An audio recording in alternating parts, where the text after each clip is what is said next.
Welcome, friend, to this gentle journey through the sands of time, where ancient voices whisper stories that have waited thousands of years to be told. Tonight, we're going to drift along the life-giving waters of the Nile, through dynasties that rose and fell like the river's annual floods, through the lives of pharaohs and farmers, priests and pyramid builders who shaped one of humanity's greatest civilizations. Whether you're settling in for the night or simply seeking to slow the pace of your evening, I'm grateful you're here with me on this peaceful voyage through ancient Egypt's remarkable story. I'd love to know where you're listening from tonight, what time it is in your corner of the world, and what draws you to these ancient tales. There's something magical about how history can connect us across continents and centuries, bringing strangers together in the quiet contemplation of our shared human story. If this kind of gentle historical storytelling brings you comfort, consider joining our community of fellow travelers through time. What I'm about to share with you isn't some romanticized Hollywood version of ancient Egypt. This is the real story, built from hieroglyphic inscriptions carved into temple walls, from papyrus documents that survived in desert tombs, from the careful work of archaeologists who've spent lifetimes piecing together fragments of a civilization that flourished for over 3 millennia. These weren't just distant figures in golden masks and flowing robes. They were real people who loved and laughed, who worried about their children's futures, who gazed up at the same stars we see tonight and wondered about their place in the cosmos. Have you ever considered how a civilization could maintain its core identity for longer than the entire span of recorded Western history? The answer lies in the gentle rhythm of the Nile, in the profound wisdom of a people who understood that permanence and change could dance together in perfect harmony. What you're about to discover will transform how you think about human achievement, about the delicate balance between tradition and innovation, and about the timeless struggles that connect us to our ancestors across the vast expanse of time. By the end of our journey together, you'll understand how a collection of farming communities along a river became the world's first great nation, how they developed systems of government, religion, and culture that would influence every civilization that followed, and how their story continues to shape our world today. But before we walk among the pharaohs and their people, let me paint you a picture of the stage where this magnificent drama unfolded. Imagine, if you will, a ribbon of green cutting through an endless sea of golden sand. The ancient Greeks called Egypt the gift of the Nile, and nowhere is this more apparent than when you see the country from above. The contrast is startling and beautiful. On one side, fertile fields stretch as far as the eye can see, dotted with palm trees and bustling villages. Step just a few hundred meters away from the river's influence, and you find yourself in one of Earth's most unforgiving deserts, where the sun beats down mercilessly and water becomes more precious than gold. This geographical reality shaped every aspect of Egyptian civilization. The Nile wasn't just their highway and their source of water, it was their calendar, their god, their promise of tomorrow. Every summer, as regular as clockwork, the great river would begin to swell with waters from the distant highlands of Ethiopia.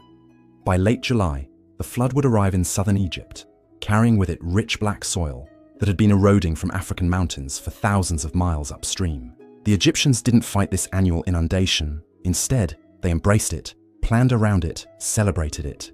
They developed one of humanity's first sophisticated calendar systems based on the flood's arrival, dividing their year into 3 seasons that reflected the river's rhythm. Akhet, the season of inundation, when the waters covered the land and farmers waited patiently for the flood to recede. Pere, the season of emergence, when the rich soil was revealed and crops were planted in the fertile mud. Shemu, the season of harvest, when communities came together to gather the grain that would sustain them through another year. But this gift came with a price. The desert that surrounded their green oasis was both protector and prison. Those harsh sands kept invading armies at bay for centuries, giving Egyptian civilization time to develop and flourish in relative peace. Yet the same barriers that protected them also isolated them, creating a worldview that would profoundly influence their art, their religion, and their understanding of life and death. The earliest Egyptians, living in scattered settlements along the Nile's banks around 5000 BCE, were not so different from farming communities anywhere in the world. They grew wheat and barley, raised cattle and goats, made pottery and simple tools. What made them extraordinary was their response to the unique challenges and opportunities of their environment. Over centuries, these separate communities began to coalesce into larger political units, driven by the need to coordinate irrigation systems and manage the complex logistics of flood season agriculture. The process wasn't smooth or immediate. For over 1,000 years, what we now call Egypt was actually two distinct kingdoms. Upper Egypt, stretching from the first cataract at Aswan northward to just south of modern Cairo, was a long, narrow strip of civilization bounded by desert cliffs. Lower Egypt encompassed the broad delta where the Nile spreads into multiple channels before emptying into the Mediterranean Sea. These two lands had different cultures, different gods, different ways of organizing society. Upper Egypt was more conservative, more tied to ancient traditions. Lower Egypt was more cosmopolitan, influenced by trade connections with neighboring civilizations. The tension between these two kingdoms would define Egyptian politics for generations. Even after they were unified, pharaohs would always bear the title King of Upper and Lower Egypt, wearing crowns that symbolically combined the white crown of the south with the red crown of the north. This duality became woven into the fabric of Egyptian thought, creating a civilization that saw balance and harmony not as static states, but as dynamic tensions that required constant attention and careful management. Around 3100 BCE, a king whose name has come down to us as Narmer, though he may have been called Menes, accomplished what no one had done before. Through a combination of military conquest, diplomatic marriage, and administrative brilliance, he united the two lands into a single kingdom that would endure for over 3,000 years. The Narmer palette, a ceremonial stone carving discovered by archaeologists, shows this momentous achievement in symbolic form. On one side, the king wears the white crown of Upper Egypt as he strikes down an enemy. On the other, he wears the red crown of Lower Egypt as he reviews the decapitated bodies of his defeated foes. This wasn't just political unification. It was the birth of the world's first nation-state, complete with a centralized government, a professional bureaucracy, and a sophisticated understanding of how to manage resources across vast distances. Narmer established his capital at Memphis, strategically located where Upper and Lower Egypt met.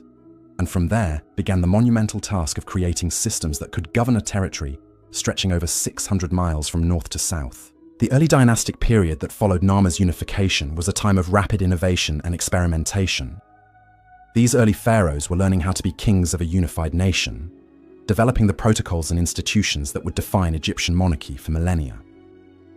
They established the principle of divine kingship, positioning the pharaoh as not just a political leader, but as a living god, the earthly embodiment of Horus, the falcon deity who soared between heaven and earth.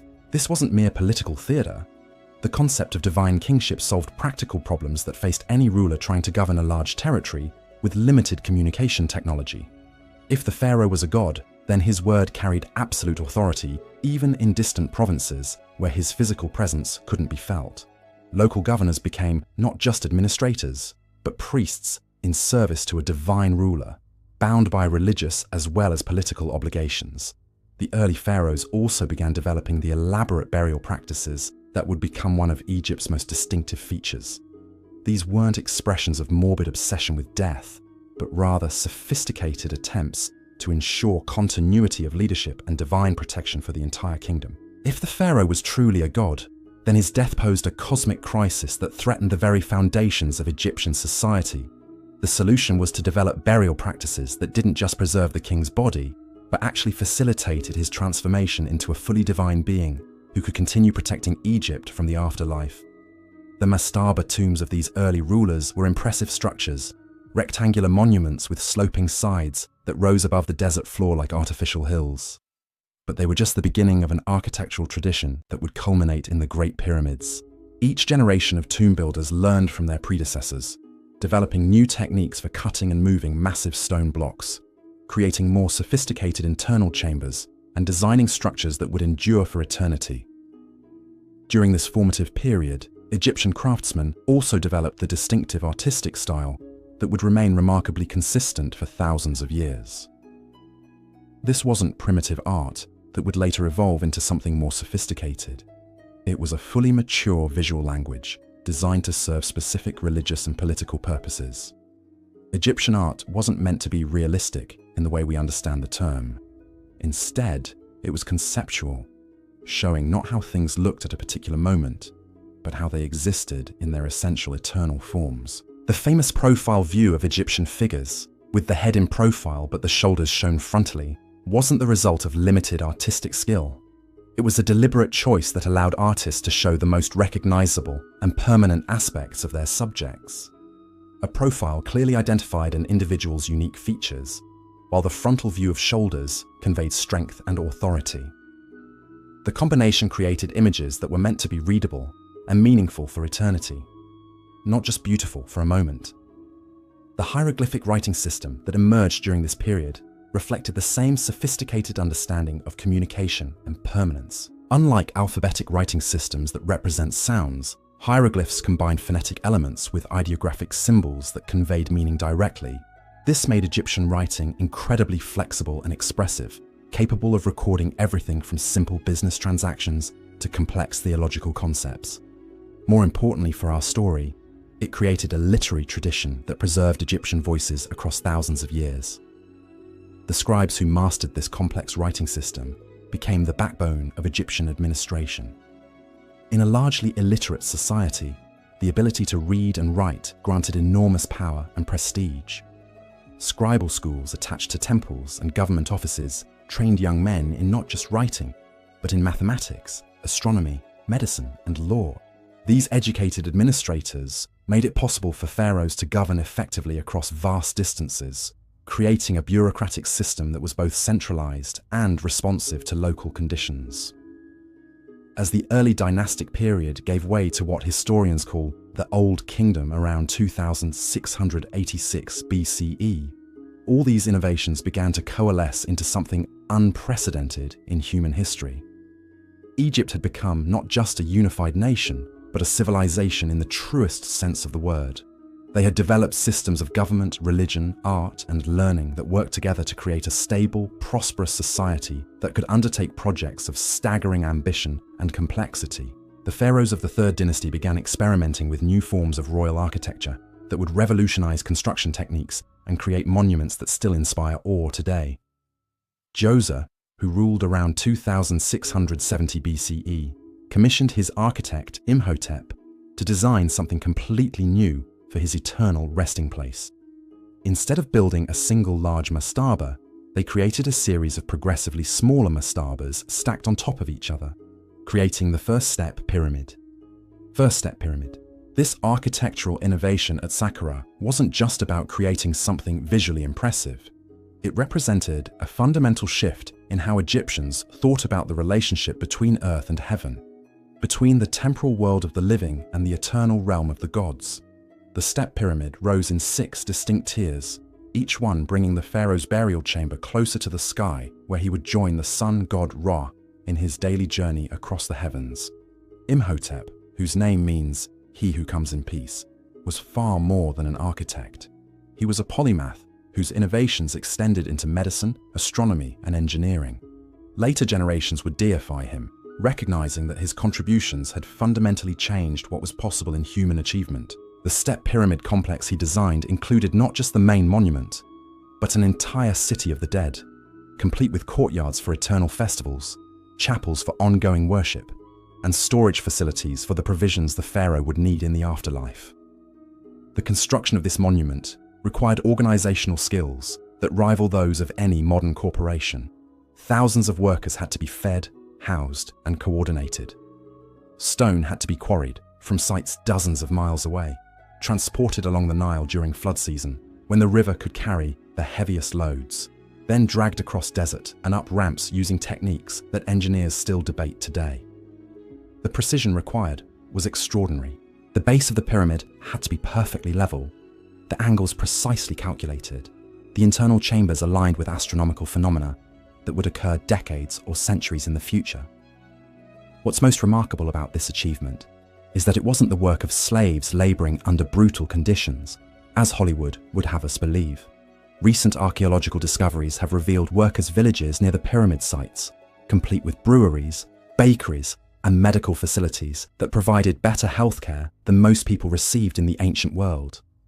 These were skilled craftsmen, seasonal labourers who worked on the pyramids during the flood season when agricultural work was impossible, and specialists who dedicated their entire careers to perfecting the techniques of monumental construction. The workers took pride in their achievements, carving graffiti into the pyramid stones that boasted about their team's accomplishments. The Drunkards of Menkaure was the name one crew gave themselves, while another called themselves Friends of Khufu.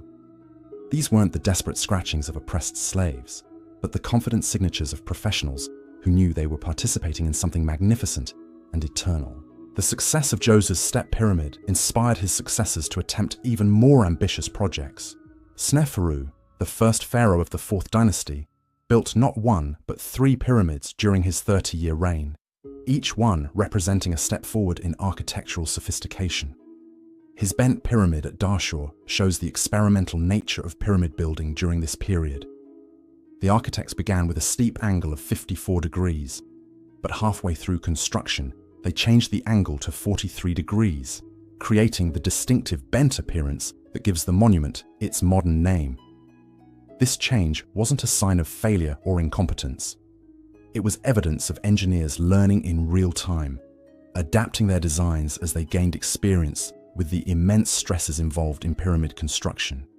The bent pyramid taught them lessons about weight distribution and structural stability that would prove crucial for their next project, the Red Pyramid, which became the first true pyramid with smooth, straight sides from base to apex. Sneferu's son Khufu took these accumulated innovations and created what remains one of the most impressive monuments in human history. The Great Pyramid of Giza, built around 2580 BCE, was the tallest structure on Earth for over 3,700 years. Its base covers 13 acres, and it contains approximately 2.5 million stone blocks, each weighing between 2 and 15 tons. The precision of its construction is breathtaking. The base is level to within just 2.5 centimeters across its entire extent, and the sides are aligned to the cardinal directions with an accuracy of less than 1/10 of a degree. But the Great Pyramid wasn't built in isolation. It was the centerpiece of a vast complex that included smaller pyramids for queens, mastaba tombs for nobles and high officials, temples for ongoing religious ceremonies, and causeways that connected the monument to the Nile. The entire Giza Plateau became a necropolis, a city of the dead that was designed to function for eternity. The Great Sphinx, carved from a natural outcrop of limestone, stood guardian over this sacred landscape, its human head representing the divine intelligence of the pharaoh, its lion's body symbolizing royal power and strength. The internal chambers of the Great Pyramid reveal the sophisticated understanding of engineering and astronomy that guided its construction. The king's chamber, where Khufu's sarcophagus still rests, is positioned at the pyramid's heart and aligned with stellar phenomena that held deep religious significance for the ancient Egyptians. The narrow shafts that lead from this chamber toward the pyramid's exterior aren't air vents, as was once believed, but astronomical alignments that pointed towards specific stars and constellations that represented different aspects of the pharaoh's journey to the afterlife. The queen's chamber, despite its name, was never intended for Khufu's wife. Instead, it served a ritual purpose connected to the pharaoh's transformation into a divine being. The Grand Gallery, that magnificent ascending corridor with its corbelled ceiling soaring 28 feet above the floor, was designed not just as a passageway, but as an architectural metaphor for the pharaoh's ascent from earthly kingship to cosmic divinity. During the 4th dynasty, pyramid building reached its absolute peak with the monuments at Giza. Khafre's pyramid, though smaller than his father's, appears taller because it was built on elevated ground. Its sophisticated internal design includes multiple chambers and passages that reflect continued innovation in pyramid architecture.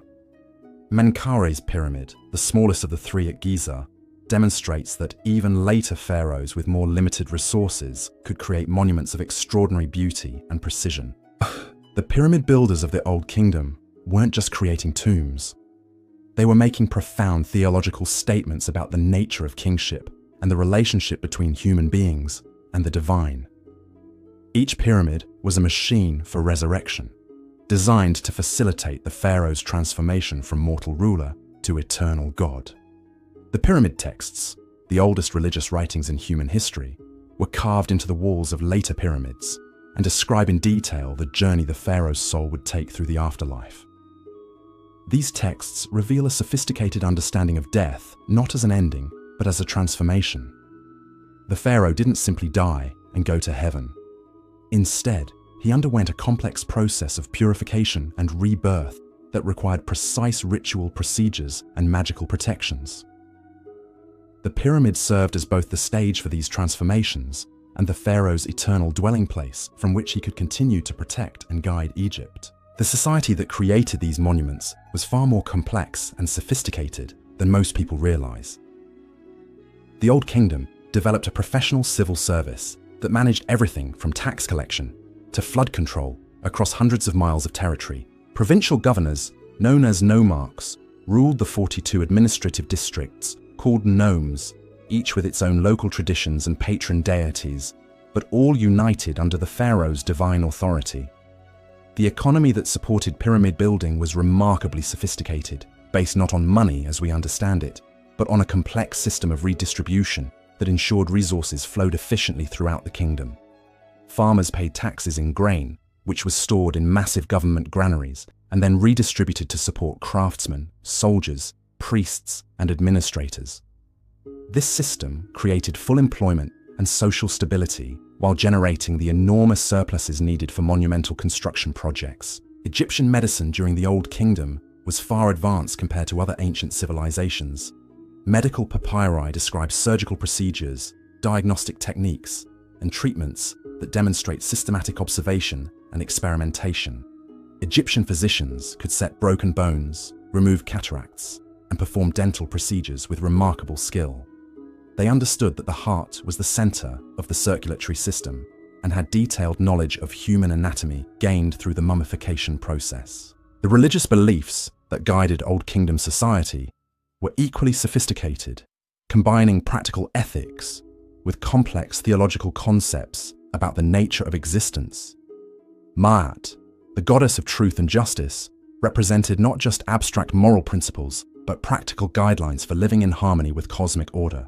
The pharaoh was responsible for maintaining Ma'at throughout his kingdom, ensuring that justice prevailed and that the natural order continued to function properly. This wasn't merely political propaganda designed to maintain royal power. It reflected a genuine belief that human society was part of a larger cosmic system that required constant attention and careful management.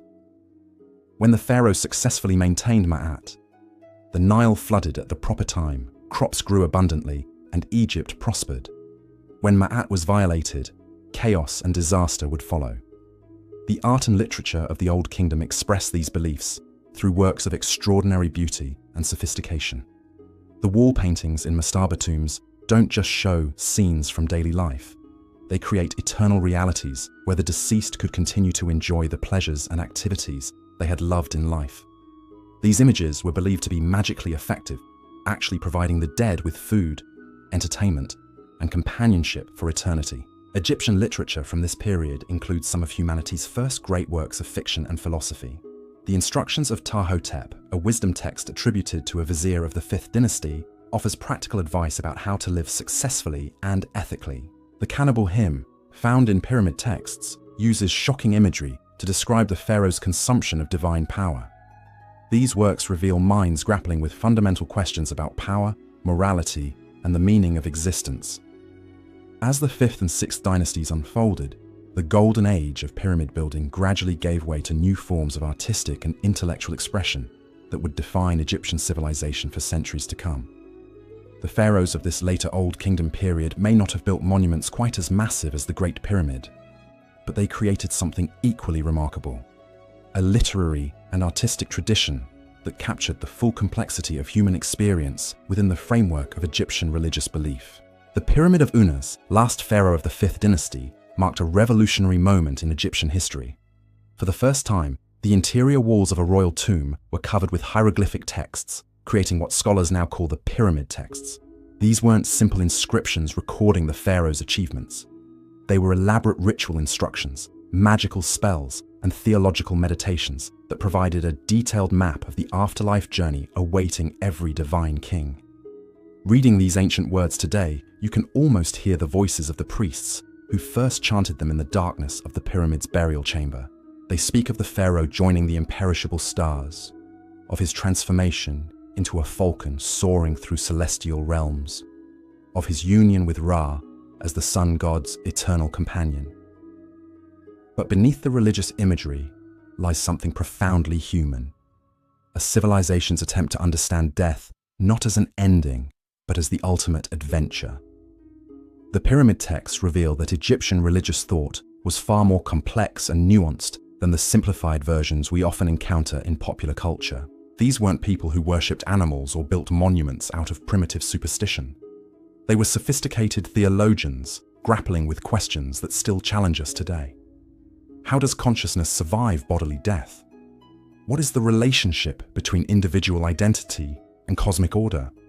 How can finite beings participate in infinite reality? Their answers weren't presented as dogmatic doctrine, but as poetic exploration, using metaphor and symbol to approach mysteries that couldn't be captured in literal language.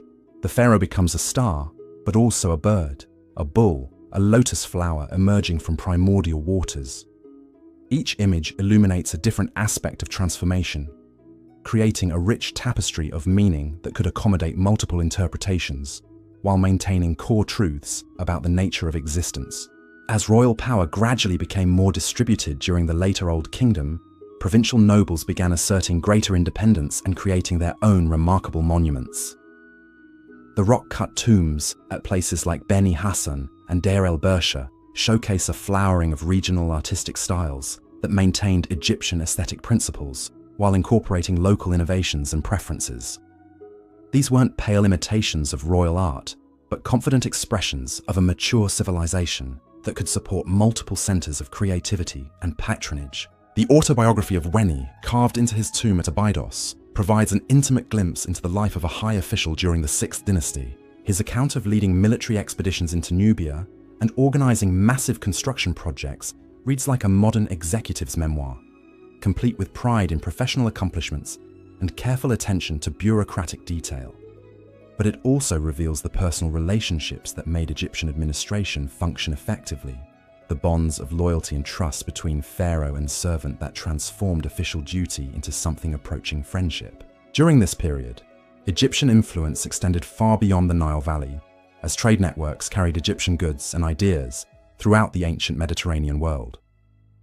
Archaeologists have discovered Egyptian artifacts in Syria, Palestine, and even distant Mesopotamia, while foreign materials like cedar wood from Lebanon and lapis lazuli from Afghanistan found their way into Egyptian tombs and temples. This wasn't conquest in the military sense, but cultural influence that spread through commercial relationships and diplomatic exchanges. The Egyptians developed sophisticated techniques for working with imported materials, learning to combine foreign elements with traditional Egyptian designs in ways that enhanced both. The gold jewelry found in royal burials from this period demonstrates technical mastery that wouldn't be equaled for thousands of years. These craftsmen could create wire so fine it was almost invisible, could inlay precious stones with microscopic precision, and could fashion complex mechanisms that allowed jewelry to move and sparkle with the wearer's every gesture. Egyptian furniture makers during the Old Kingdom created pieces that combined practical function with symbolic meaning in ways that transformed everyday objects into works of art. The golden throne of Tutankhamun, though from a much later period, represents the culmination of traditions that began during these early dynasties. Every element of design, from the choice of materials to the arrangement of decorative motifs, conveyed messages about royal power, divine protection, and cosmic harmony. The textiles produced by Egyptian weavers were equally sophisticated, using linen made from flax grown in the Nile Delta to create fabrics of extraordinary fineness and beauty. The best Egyptian linen was so finely woven, it was nearly transparent, prized throughout the ancient world as the ultimate luxury fabric. Egyptian dyers developed techniques for creating colors that remained vivid for millennia, using mineral pigments and vegetable dyes in combinations that produced subtle gradations and complex hues. But perhaps the most remarkable achievement of Old Kingdom civilization was its development of what we might call a a middle class, a substantial population of skilled craftsmen, scribes, and administrators who enjoyed comfortable lives and could aspire to modest versions of the luxuries available to the elite. The tombs of these middle-ranking officials reveal households with fine furniture, beautiful clothing, and access to imported goods that would have been unimaginable for ordinary people in most ancient societies. This prosperity wasn't accidental or temporary. It reflected deliberate policies that recognized skilled workers as valuable resources worth investing in and protecting. Egyptian craftsmen served lengthy apprenticeships that transformed them into masters of their trades, capable of innovation and creativity within established traditions. The guild system that emerged during this period provided social security and professional identity while maintaining quality standards that made Egyptian products famous throughout the ancient world. The educational system that supported this skilled workforce was remarkably sophisticated for its time. Temple schools taught not only reading and writing, but mathematics advanced enough to support complex engineering projects, astronomy precise enough to create accurate calendars, and medicine effective enough to treat a wide range of conditions. Egyptian mathematical texts demonstrate understanding of geometric principles that wouldn't be rediscovered in Europe for thousands of years. The Edwin Smith surgical papyrus, though copied during a later period, preserves medical knowledge that originated during the Old Kingdom. Its detailed descriptions of surgical procedures, anatomical observations, and diagnostic techniques reveal physicians who approach their work with scientific methodology and careful attention to empirical evidence. These weren't primitive medicine men relying on magic and superstition, but trained professionals who understood the importance of systematic observation and logical reasoning.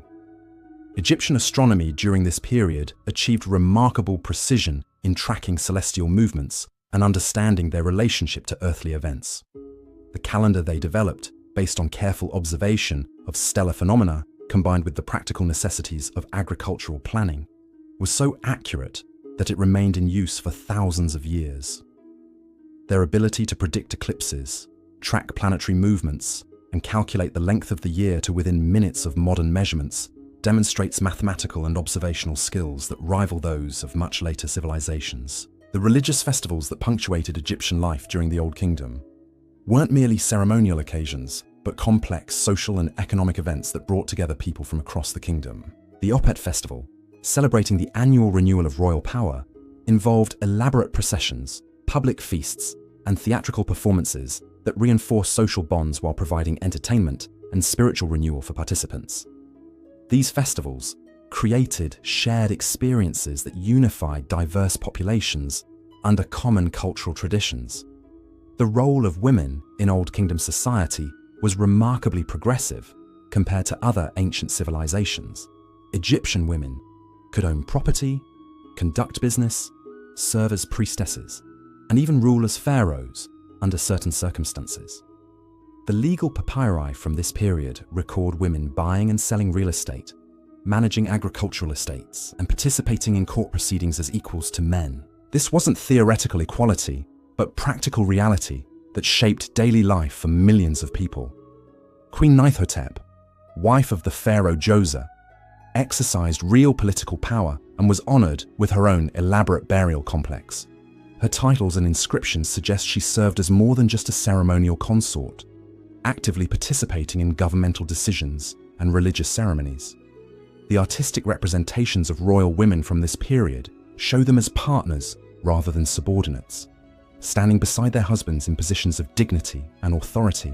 The gradual decentralization that marked the end of the Old Kingdom wasn't a sign of civilizational failure, but rather evidence of Egyptian culture's success in creating stable local institutions. Provincial governors who had been appointed by the pharaoh began passing their positions to their sons, creating hereditary dynasties that maintained Egyptian cultural traditions while developing regional variations and innovations. This process laid the groundwork for the cultural renaissance that would follow. The collapse of centralized Old Kingdom authority around 2181 BCE marked the end of an era, but not the end of Egyptian civilization. The achievements of this remarkable period, from the pyramids of Giza to the wisdom literature of the scribes, had created foundations strong enough to support renewal and transformation.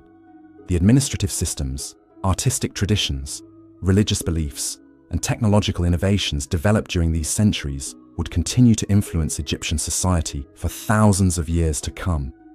As we prepare to follow the Egyptian story into its next chapter, it's worth pausing to appreciate the extraordinary scope of what had been accomplished during these formative centuries. A collection of farming villages had evolved into a sophisticated nation capable of organizing massive construction projects, supporting diverse populations, maintaining complex trade relationships, and creating works of art and literature that still inspire wonder today. The people who built the pyramids had also built something equally impressive, a civilization that could adapt and endure through whatever challenges lay ahead. The wisdom they developed during this golden age would guide their descendants through periods of chaos and renewal, conquest and liberation, innovation and tradition. Their understanding that permanence and change could coexist, that individual achievement and collective responsibility were both essential, that human beings could participate in cosmic order while maintaining their unique identities, would prove as enduring as the monuments they carved from stone. The wisdom that would emerge from the Old Kingdom's twilight would be tested in ways its creators could never have imagined.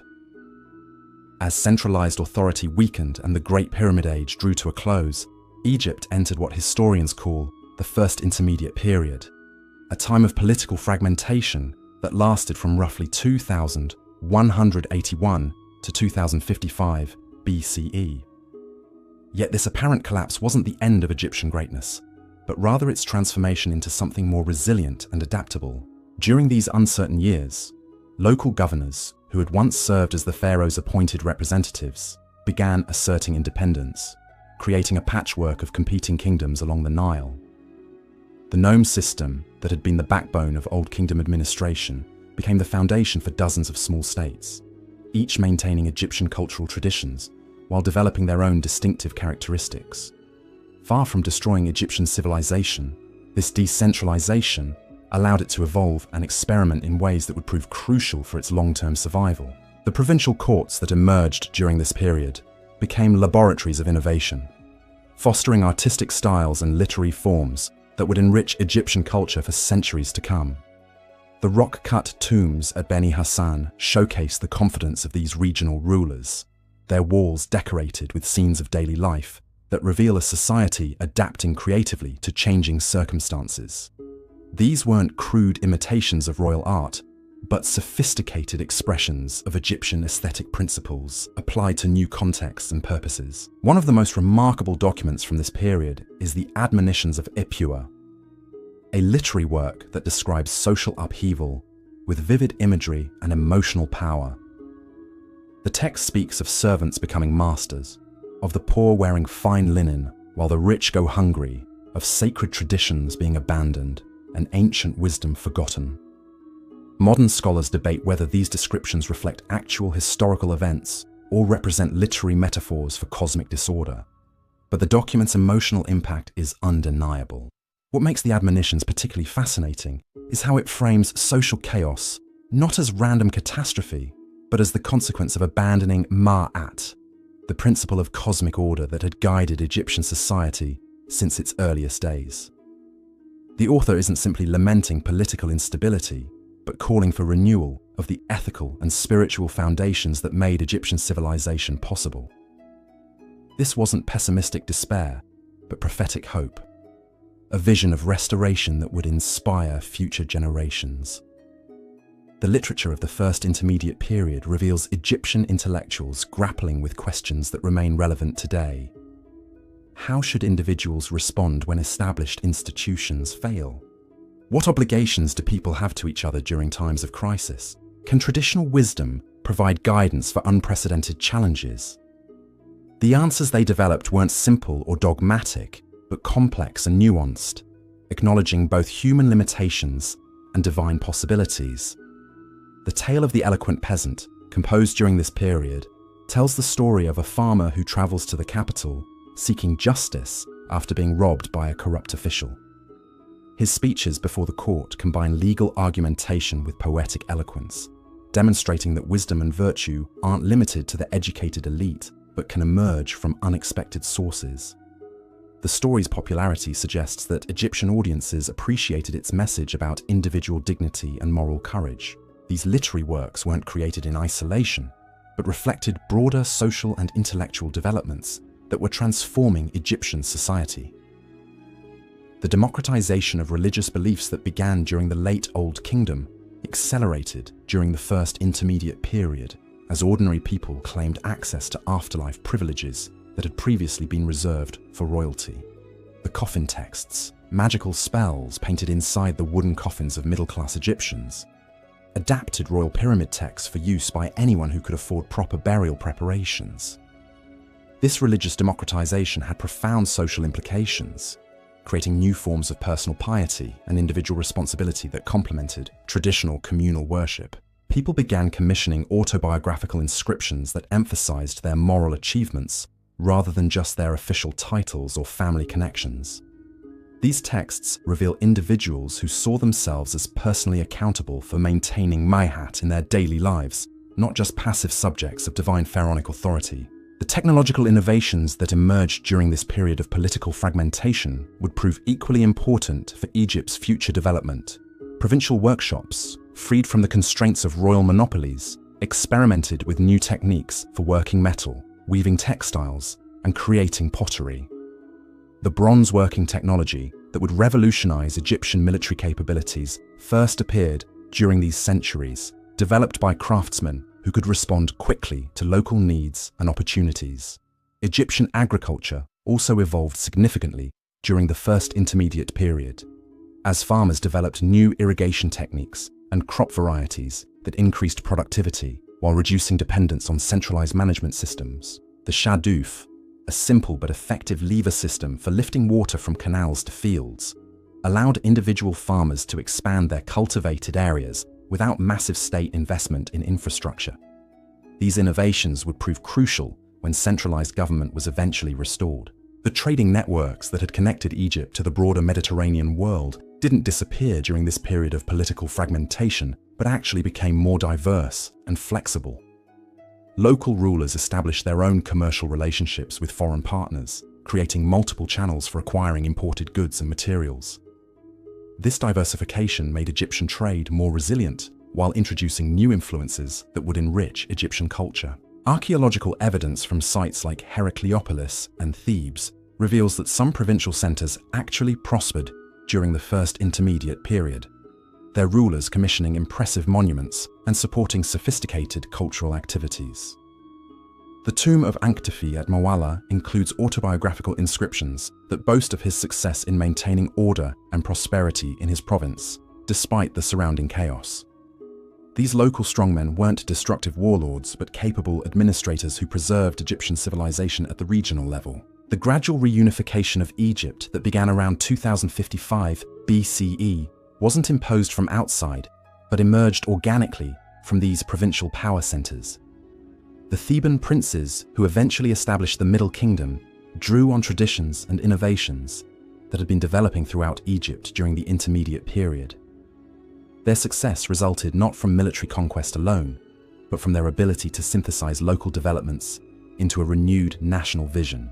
Mentuhotep II, who completed Egyptian reunification around 2055 BCE, faced challenges that were both similar to and different from those confronted by Narmer 1500 years earlier.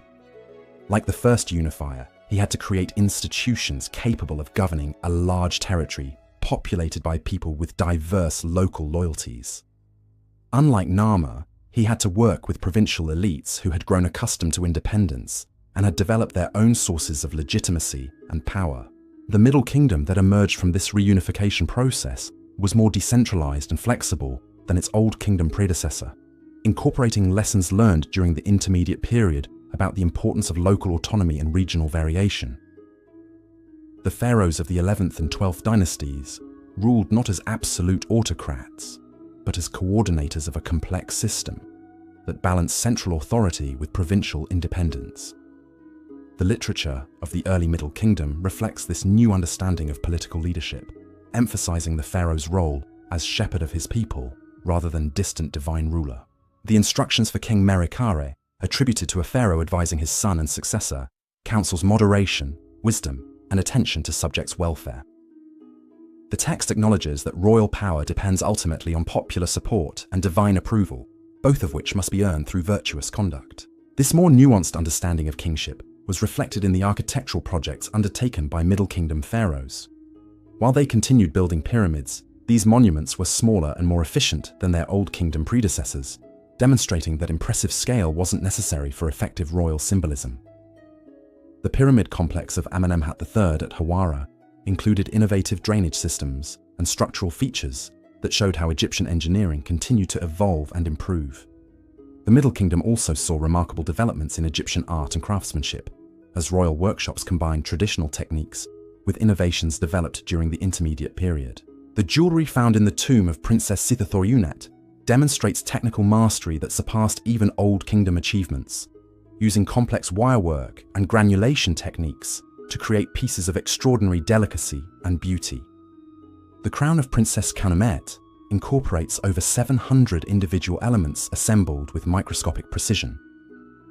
Egyptian sculpture during the Middle Kingdom achieved new levels of psychological sophistication, moving beyond the idealized representations of earlier periods to explore individual character and emotional expression. The portraits of Senwosret III show a ruler marked by the responsibilities of leadership, his face bearing lines of care and determination that humanize royal authority without diminishing its dignity. These weren't signs of artistic decline, but evidence of growing confidence and maturity in Egyptian aesthetic traditions. The expansion of Egyptian influence during the Middle Kingdom wasn't limited to military conquest, but included cultural exchange and commercial development that enriched both Egyptian society and its neighbors. The trading posts established in Nubia weren't just military outposts, but cultural centers, where Egyptian and African traditions blended to create new forms of artistic expression and religious practice.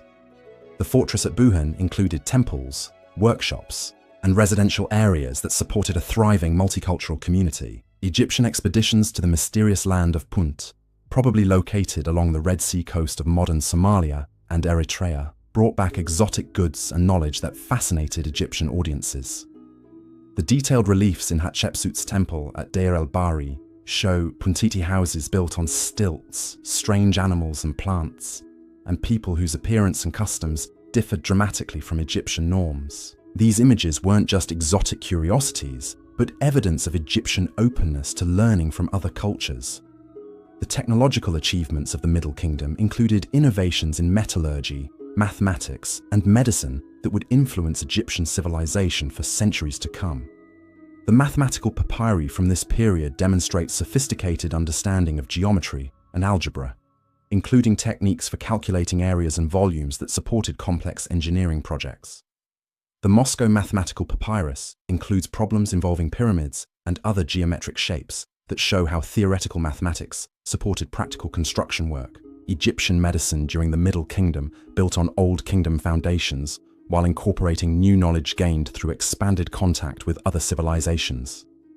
The Kahun Medical Papyrus, dealing specifically with women's health, demonstrates systematic observation and treatment of gynecological conditions. The text includes both practical remedies and theoretical explanations that show Egyptian physicians developing increasingly sophisticated understanding of human anatomy and physiology. The religious developments of the Middle Kingdom reflected the same balance between tradition and innovation that characterized other aspects of Egyptian society. The cult of Osiris, god of the underworld and resurrection, became increasingly popular among all social classes, offering hope for eternal life to anyone who lived according to Ma'at and received proper burial. This democratization of afterlife beliefs created new forms of personal piety while maintaining connection to ancient theological traditions. The festival calendar that structured Middle Kingdom religious life included both ancient celebrations that connected communities to cosmic cycles and newer observances that reflected contemporary concerns and devotions. The beautiful Festival of the Valley, which brought together living and dead family members in elaborate cemetery celebrations, created opportunities for social bonding, while reinforcing beliefs about continuity between this world and the next. The role of women in Middle Kingdom society built on Old Kingdom precedents, while responding to changing social and economic conditions. Queen Nefrusobek, who ruled as pharaoh in her own right at the end of the 12th dynasty, demonstrated that female leadership remained an accepted possibility within Egyptian political tradition. Her successful reign paved the way for later female pharaohs while showing how Egyptian flexibility could accommodate exceptional circumstances. The educational system that supported Middle Kingdom administration and culture expanded significantly during this period. As the need for trained personnel grew with increasing governmental complexity, scribal schools attached to temples and administrative centers taught not only technical skills, but also the ethical principles and cultural knowledge necessary for effective leadership. The instructions of Amenemhat I, composed for the education of future officials, emphasizes wisdom, discretion, and loyalty as essential qualities for public service. The international diplomacy of the Middle Kingdom reveals Egyptian rulers who understood their kingdom's place within a broader network of civilizations and who worked actively to maintain beneficial relationships with neighbors and trading partners. The diplomatic correspondence preserved in later archives shows Egyptian pharaohs exchanging gifts with rulers in Mesopotamia, Anatolia, and the Eastern Mediterranean, creating bonds of friendship and mutual respect that supported peaceful commerce and cultural exchange. The gradual decline of Middle Kingdom's central authority during the 13th and 14th dynasties wasn't a sudden collapse, but rather a slow erosion of royal power that allowed provincial elites to reassert independence. This process was complicated by the arrival of new populations from the Levant, people the Egyptians called the Hyksos, who brought different cultural traditions and technological innovations that would ultimately enrich Egyptian civilization. The second intermediate period that followed, roughly from 1650 to 1550 BCE, saw Egypt once again divided into competing kingdoms. But this time, the situation was complicated by foreign rule in the northern regions.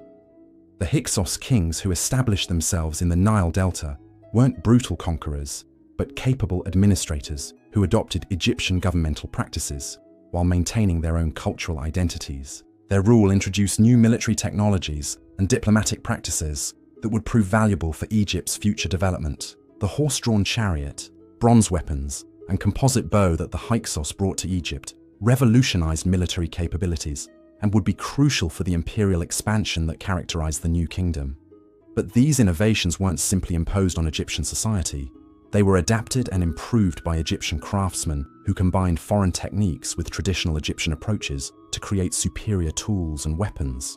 The cultural exchange that occurred during Hyksos rule enriched Egyptian artistic and literary traditions while maintaining their essential character. Egyptian scribes continued composing wisdom literature and religious texts, but they incorporated new themes and perspectives that reflected the complex realities of living in a multicultural society. The mathematical and astronomical knowledge that entered Egypt during this period enhanced rather than replaced traditional Egyptian scientific understanding. The Theban princes who eventually expelled the Hyksos and reunified Egypt around 1550 BCE weren't simply restoring an earlier political system, but creating something new that incorporated lessons learned during centuries of experimentation and adaptation. The new kingdom that emerged from their efforts would become the most powerful and influential period in Egyptian history, but its achievements built directly on foundations laid during the long process of political fragmentation and cultural development that had characterized the intermediate periods. As we follow the Egyptian story into this new phase of imperial expansion and cultural flowering, we can see how the apparent setbacks and challenges of the intermediate periods had actually strengthened Egyptian civilization by forcing it to become more flexible, creative, and resilient. The pyramid builders of the Old Kingdom had created monuments that would endure for millennia, but their successors had accomplished something equally remarkable. They had created a culture capable of continuous renewal and adaptation while maintaining its essential identity and values. The story of ancient Egypt isn't one of simple rise and decline, but of continuous transformation and regeneration.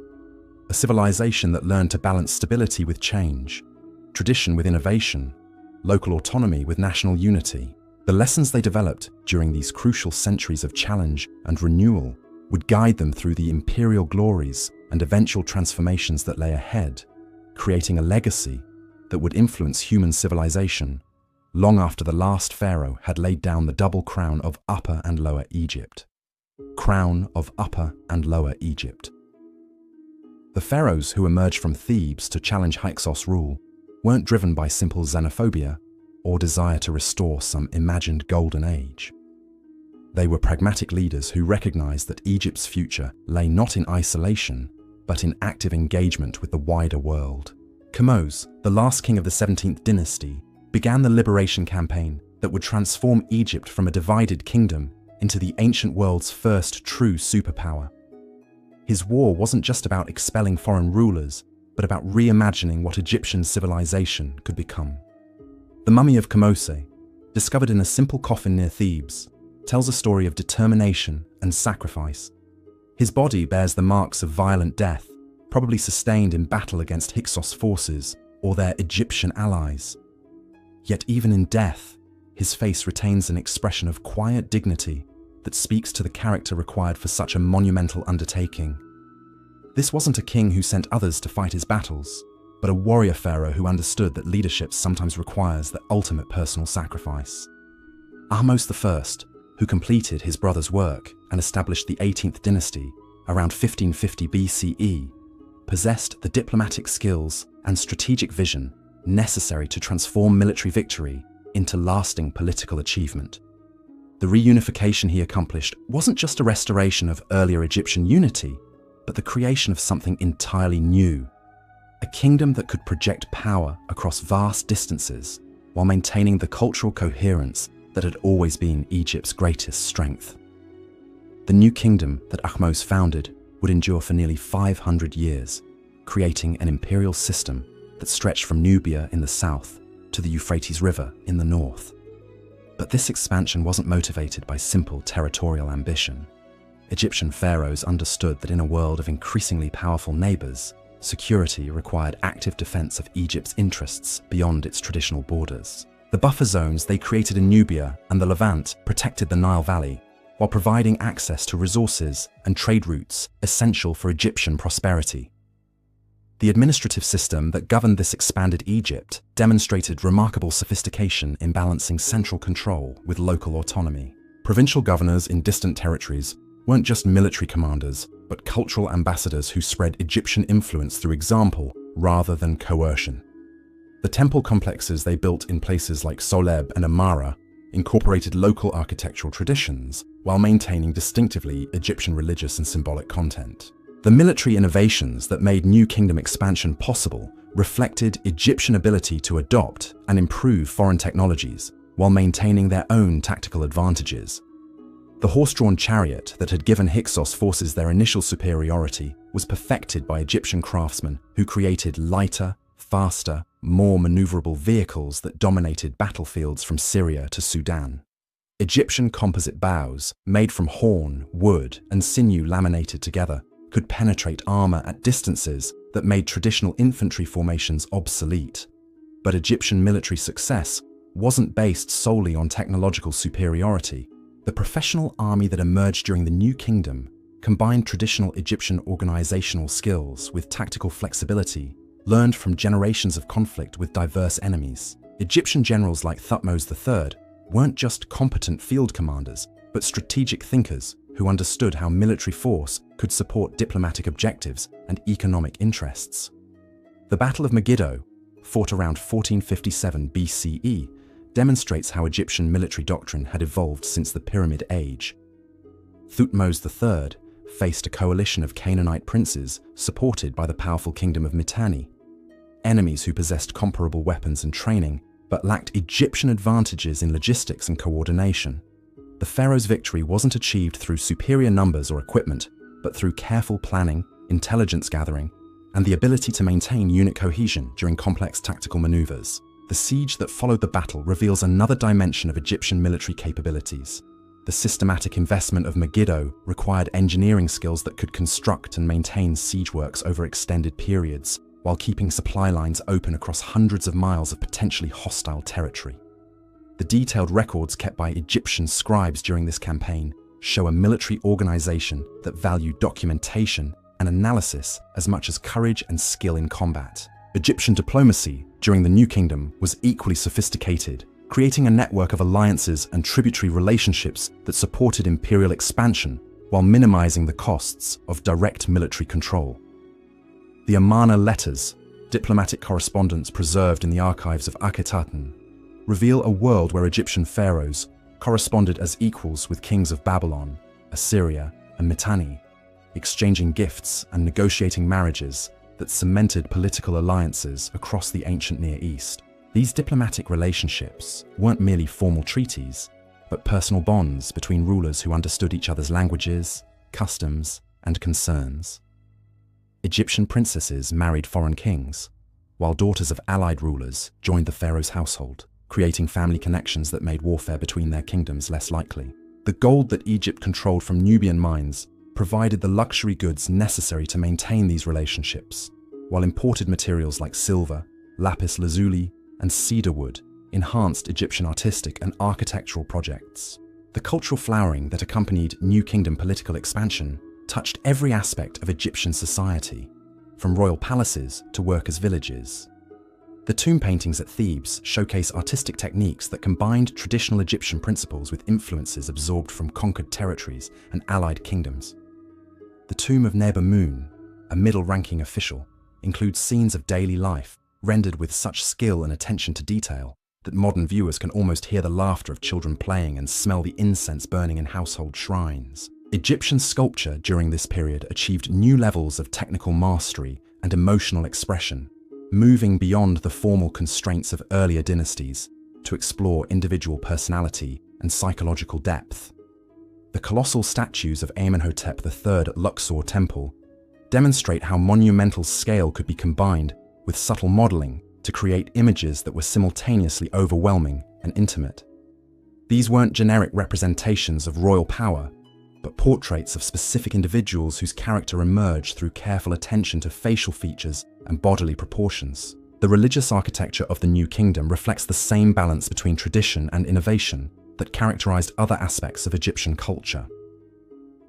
The temple complex at Karnak, expanded over centuries by successive pharaohs, became a stone encyclopedia of Egyptian theological thought, its walls covered with texts and images that recorded the evolving relationship between gods and mortals. The hypostyle hall, with its forest of massive columns supporting a roof that seemed to touch the heavens, created a space that was both architecturally impressive and spiritually transformative. But perhaps the most remarkable aspect of New Kingdom religious architecture was its integration with the natural environment. The Temple of Hatshepsut at Deir el-Bahri seems to grow organically from the limestone cliffs that surround it, its terraced design echoing the geological formations, while creating spaces for ritual activities that connected worshippers to both divine and natural powers. The orientation of the building aligns with astronomical phenomena that held deep religious significance, while its courtyards and chapels provide settings for ceremonies that celebrated the eternal cycles of death and renewal. The reign of Hatshepsut herself, from roughly 1479 to 1458 BCE, demonstrates how Egyptian political traditions could accommodate exceptional circumstances while maintaining governmental stability. Her assumption of full pharaonic authority, complete with false beard and male royal regalia, wasn't a violation of Egyptian gender norms, but an adaptation of existing precedents to meet contemporary needs. The prosperity and cultural achievements of her 20-year reign vindicated her unconventional path to power while establishing precedents that would influence later female rulers. The trading expeditions that Hatshepsut sponsored to the mysterious land of Punt reveal Egyptian commercial networks that extended far beyond the traditional boundaries of Egyptian influence. The exotic goods these expeditions brought back, including incense trees that were transplanted to Egyptian temple gardens, demonstrate the Egyptian willingness to invest resources in long-term projects that enhanced both practical capabilities and cultural prestige. The detailed records of these trading ventures, preserved in temple reliefs and papyrus documents, show Egyptian merchants and diplomats who combined commercial acumen with scientific curiosity. The technological achievements of the New Kingdom built on earlier Egyptian innovations while incorporating knowledge gained through expanded contact with other civilizations. Egyptian metallurgy reached new levels of sophistication as craftsmen learned to work with iron, bronze alloys, and precious metals in combinations that created tools and weapons of unprecedented quality. The daggers found in Tutankhamun's tomb, one made from meteoric iron that must have been more valuable than gold, demonstrate technical mastery that wouldn't be equaled for centuries. Egyptian mathematics and astronomy during this period supported increasingly complex architectural and engineering projects while contributing to practical applications like navigation and timekeeping. The star charts painted on tomb ceilings weren't just decorative elements, but functional astronomical tools that helped priests calculate festival dates and ritual timing. The sundials and water clocks developed during this period demonstrate precision in measuring time that supported the administrative efficiency essential for governing a vast empire. The medical knowledge preserved in New Kingdom papyri reflects centuries of systematic observation and experimentation that produced diagnostic techniques and therapeutic interventions rivaling those of much later civilizations. The Edwin Smith Surgical Papyrus describes procedures for treating head injuries, fractures, and wounds with a methodical approach that emphasized careful examination, logical reasoning, and realistic assessment of treatment possibilities. Egyptian physicians understood the importance of cleanliness, proper nutrition, and psychological factors in healing, creating a medical tradition that addressed the whole person rather than just specific symptoms. The literature produced during the New Kingdom includes some of ancient Egypt's greatest masterpieces, works that explore universal themes through distinctively Egyptian cultural perspectives. The Tale of Sinuhe, though composed earlier, achieved its greatest popularity during this period. Its story of exile and redemption resonating with audiences who lived in an age of expanded horizons and cultural contact. The protagonist's journey through foreign lands and eventual return to Egypt reflected the experiences of many New Kingdom Egyptians who traveled far from home in service of Pharaoh and kingdom. The love poetry of the New Kingdom reveals a more personal and intimate side of Egyptian culture, showing how ordinary people experienced romance, desire, and emotional fulfillment within the framework of Egyptian social customs.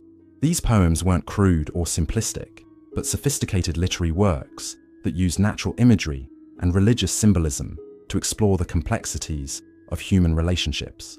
The lovers in these poems speak with voices that remain recognizable across thousands of years, their hopes and fears echoing our own, despite the vast differences in their cultural circumstances. Egyptian funerary literature during this period became increasingly elaborate and personalized, as individuals commissioned texts that reflected their specific circumstances, achievements, and spiritual aspirations. The Book of the Dead, which evolved from earlier pyramid texts and coffin texts, provided detailed guidance for navigating the afterlife, while acknowledging that each person's journey would be unique. The spell collections varied according to the deceased's social status, profession, and personal beliefs, creating customized guidebooks for the ultimate adventure. The democratic implications of this religious development were profound, as access to afterlife privileges continued to expand beyond the royal and noble classes, to include virtually anyone who could afford proper burial preparations. This wasn't just a matter of economic accessibility, but reflected genuine theological conviction that divine justice and mercy extended to all people, regardless of their earthly circumstances. The judgment scene depicted in tomb paintings shows the hearts of deceased individuals being weighed against the feather of truth, with outcomes determined by moral conduct rather than social position. The international influence of Egyptian culture during the New Kingdom extended far beyond political and military relationships to encompass artistic styles, religious practices, and intellectual traditions that were adopted and adapted by neighboring civilizations. Egyptian artistic motifs appear in Minoan palaces, Mesopotamian temples, and Nubian royal tombs, evidence of cultural exchange that enriched all participants while maintaining their distinctive identities. The Egyptian hieroglyphic writing system inspired alphabetic scripts that would eventually evolve into modern writing systems, while Egyptian architectural techniques influenced building traditions throughout the ancient Mediterranean world. The gradual transformation of Egyptian society during the New Kingdom reflected both internal developments and external influences that created new opportunities and challenges for pharaonic government.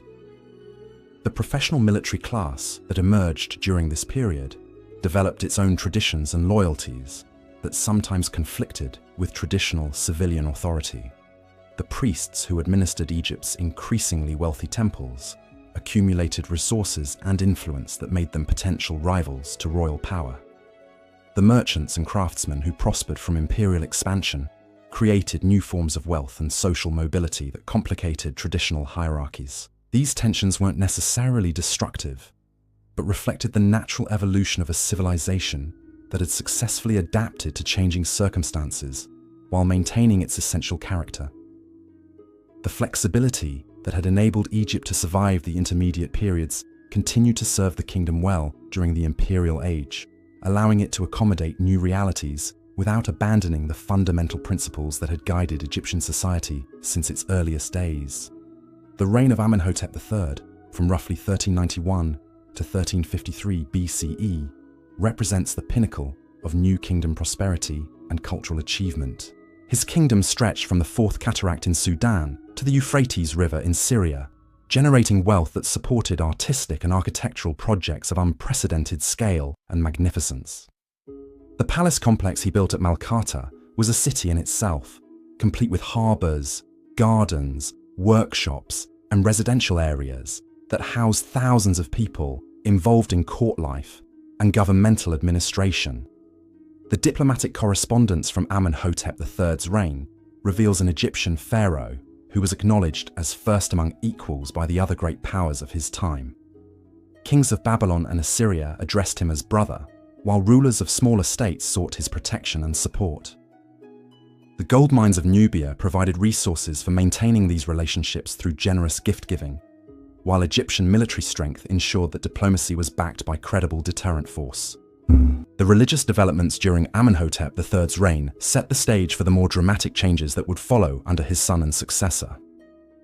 The solar theology that had always been central to Egyptian religion began to emphasize the universal aspects of divine power, suggesting that the same cosmic forces that sustained Egypt also governed the entire world. This theological evolution reflected the practical realities of ruling a multinational empire, while maintaining the special relationship between Egypt and its gods. The artistic innovations of this period pushed Egyptian aesthetic traditions to new levels of sophistication and expressiveness. The portraits of Amenhotep III and Queen Tiye show rulers who combined traditional symbols of divine authority with realistic representations of individual personality and character.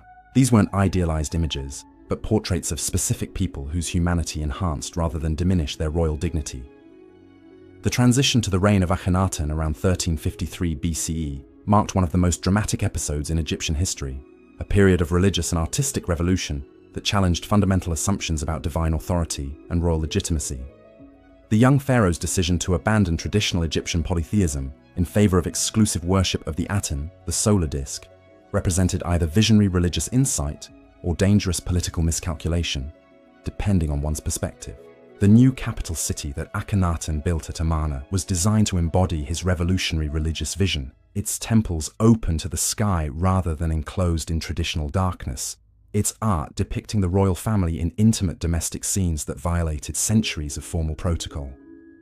The famous bust of Queen Nefertiti, with its combination of idealized beauty and psychological penetration, exemplifies the artistic achievements of this brief but influential period. The Amarna experiment lasted only about 17 years, but its impact on Egyptian culture extended far beyond its chronological boundaries. The artistic techniques developed during Akhenaten's reign influenced Egyptian art for generations, while the religious questions raised by his reforms continued to resonate in later theological developments. The return to traditional religious practices under his successors wasn't a simple restoration, but a synthesis that incorporated insights gained during the Amarna period. The reign of Tutankhamun, though brief and politically insignificant, provides our most complete picture of New Kingdom royal culture through the extraordinary artifacts preserved in his virtually intact tomb. The golden treasures that surrounded the young pharaoh's mummy weren't just displays of wealth, but functional objects designed to facilitate his transformation into a divine being. The craftsmanship evident in these objects represents the pinnacle of Egyptian artistic achievement, combining traditional techniques with innovations that pushed the boundaries of what was technically possible. The chariots, weapons, and hunting equipment found in Tutankhamun's tomb reveal a pharaoh who participated actively in the military and sporting activities expected of Egyptian kings. The damage visible on some of these objects shows they were actually used rather than created solely for burial, evidence of a young ruler who took seriously his responsibilities as military leader and divine protector of Egypt. The restoration of traditional religious practices during Tutankhamun's reign wasn't accomplished through persecution or violent suppression of Amarna innovations, but through gradual policy changes that emphasize continuity with Egypt's ancient traditions. The young pharaoh's advisors understood that stability required accommodation of different viewpoints rather than rigid enforcement of orthodox doctrine, a lesson that would prove valuable for their successors. The military campaigns of the 19th dynasty pharaohs, particularly Seti I and Ramesses II, represented the final flowering of New Kingdom imperial power. These rulers faced new challenges from emerging powers like the Hittite Empire, enemies who possessed military capabilities comparable to Egypt's own, and who couldn't be defeated through traditional tactics or intimidated through diplomatic pressure. The Battle of Kadesh, fought around 1274 BCE between Ramesses II and the Hittite king Muwatalli, demonstrates both the capabilities and limitations of New Kingdom military power. The detailed Egyptian accounts of this battle, carved into temple walls throughout Egypt, show a pharaoh who barely avoided disaster through personal courage and tactical improvisation when his initial battle plan failed. The eventual peace treaty between Egypt and the Hittites, the earliest surviving international peace agreement, recognized that neither empire could achieve decisive victory over the other, and that mutual accommodation served both parties' interests better than continued warfare. The monumental building projects undertaken by Ramesses II, from Abu Simbel in Nubia to Pi-Ramesses in the Delta, represent the culmination of New Kingdom architectural achievement. These structures weren't just displays of royal power, but functional elements in the administrative and religious systems that governed Egyptian society. The temples served as economic centers, educational institutions, and cultural repositories that preserved and transmitted Egyptian traditions to future generations. The gradual decline of New Kingdom power during the 20th dynasty reflected both internal developments and external pressures that even Egyptian resilience and adaptability couldn't entirely overcome. The invasions of the Sea Peoples, mysterious maritime raiders, who disrupted civilizations throughout the Eastern Mediterranean, forced Egypt to expend enormous resources on defense while disrupting the trade networks that supported imperial prosperity. The increasing power of the Amun priesthood at Thebes created internal political divisions that weakened central authority and made coordinated responses to external threats more difficult. Yet even as the New Kingdom's imperial power waned, Egyptian civilization continued to demonstrate the cultural vitality and institutional flexibility that had enabled its survival through previous periods of political fragmentation. The wisdom literature, artistic traditions, and technological innovations developed during the imperial age provided foundations for renewal that would serve Egypt well during the challenges ahead. The legacy of the New Kingdom extended far beyond Egypt's borders, influencing the development of civilizations throughout the ancient world. The diplomatic practices, military techniques, and administrative systems pioneered by Egyptian pharaohs provided models that were adopted and adapted by their successors and neighbors.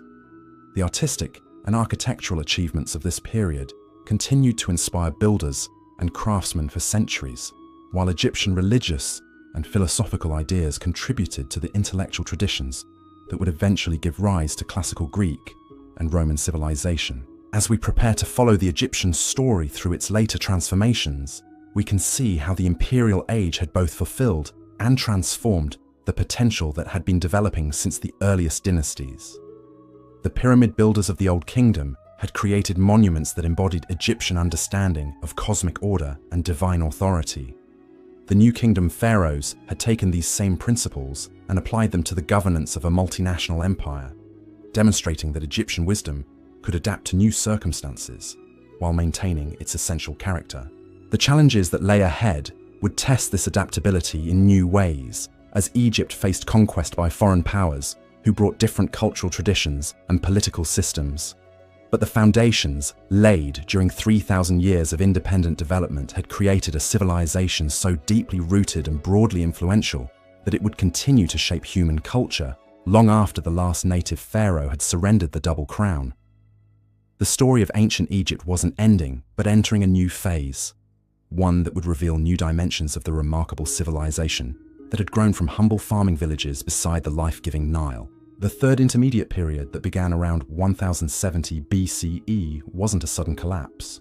but rather a gradual transformation that revealed new dimensions of Egyptian resilience and cultural adaptability.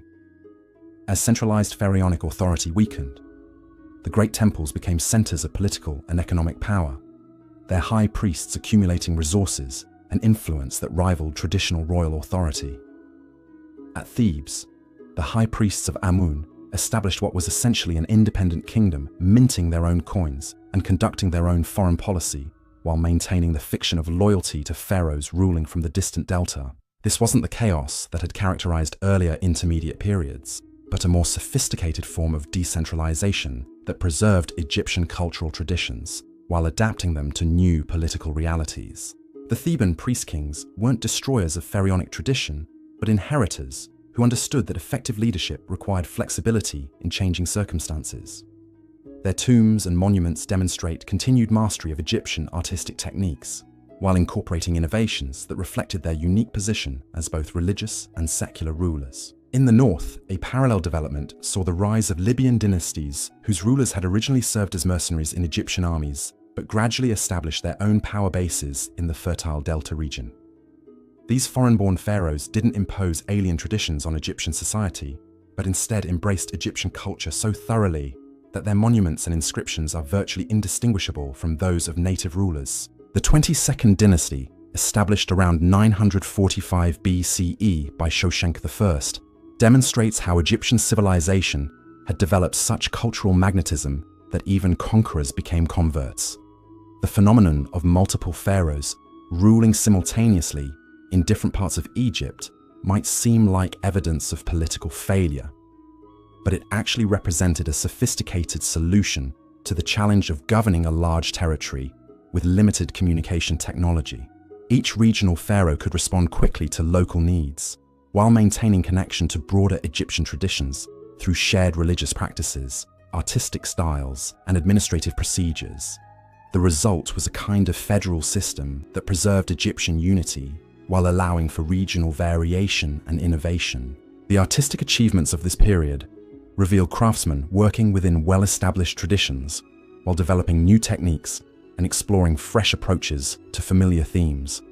The bronze statuettes of gods and sacred animals produced during the Third Intermediate Period display technical mastery that equals anything from earlier dynasties, using lost wax casting and surface treatments that created objects of extraordinary beauty and spiritual power.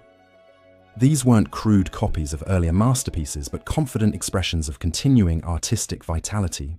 The religious developments of this era show Egyptian theology continuing to evolve and deepen, incorporating new insights while maintaining connection to ancient wisdom.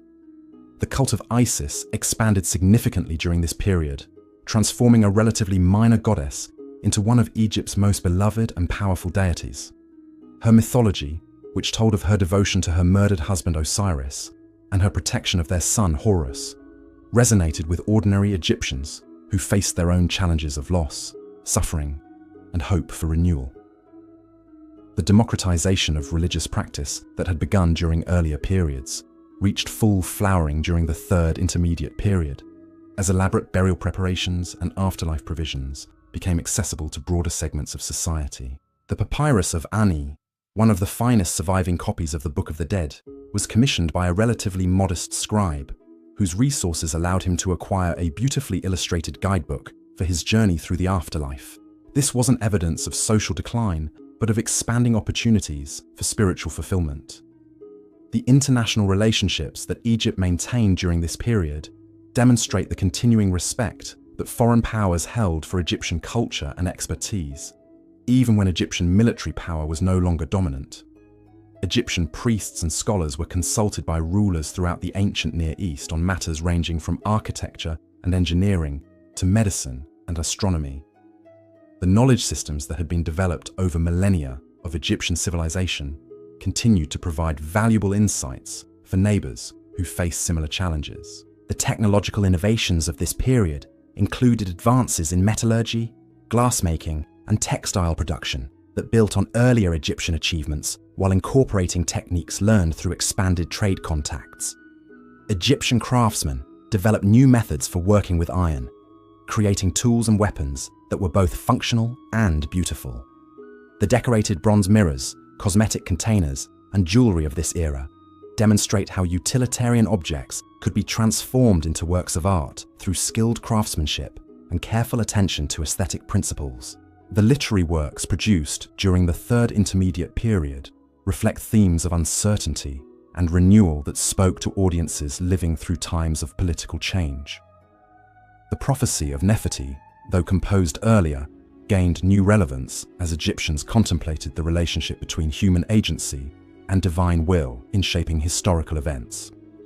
These texts weren't escapist fantasies, but serious meditations on how individuals and communities should respond to circumstances beyond their immediate control.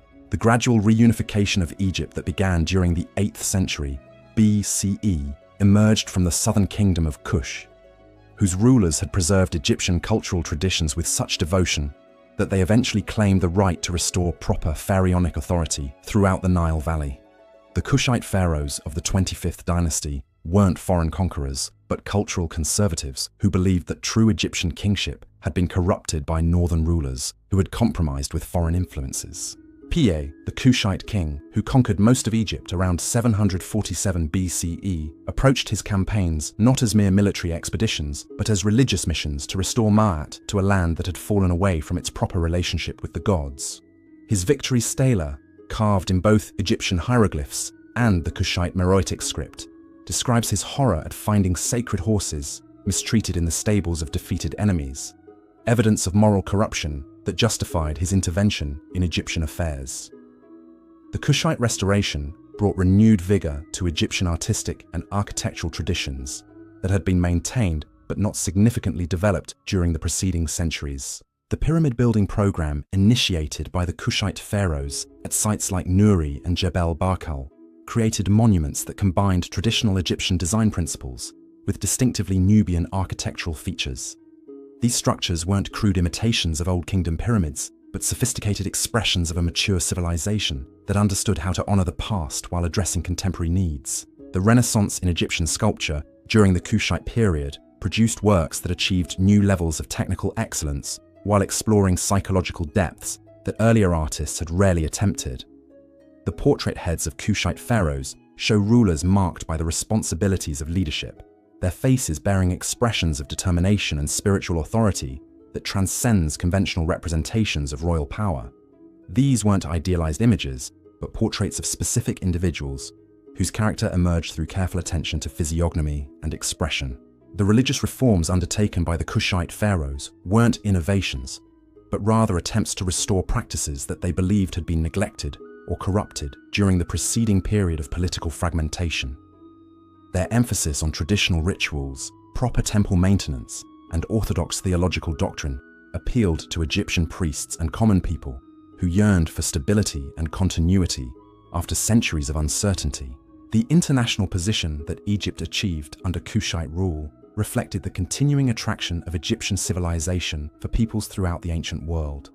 Diplomatic correspondence from this period shows Egyptian pharaohs exchanging gifts and treaties with rulers in Assyria, Greece, and other Mediterranean civilizations, evidence that political weakness hadn't diminished Egypt's cultural prestige or intellectual influence. The Assyrian invasions that eventually ended Kushite rule in Egypt weren't motivated by contempt for Egyptian civilization, but rather by recognition of Egypt's continuing importance as a source of wealth, knowledge, and strategic advantage.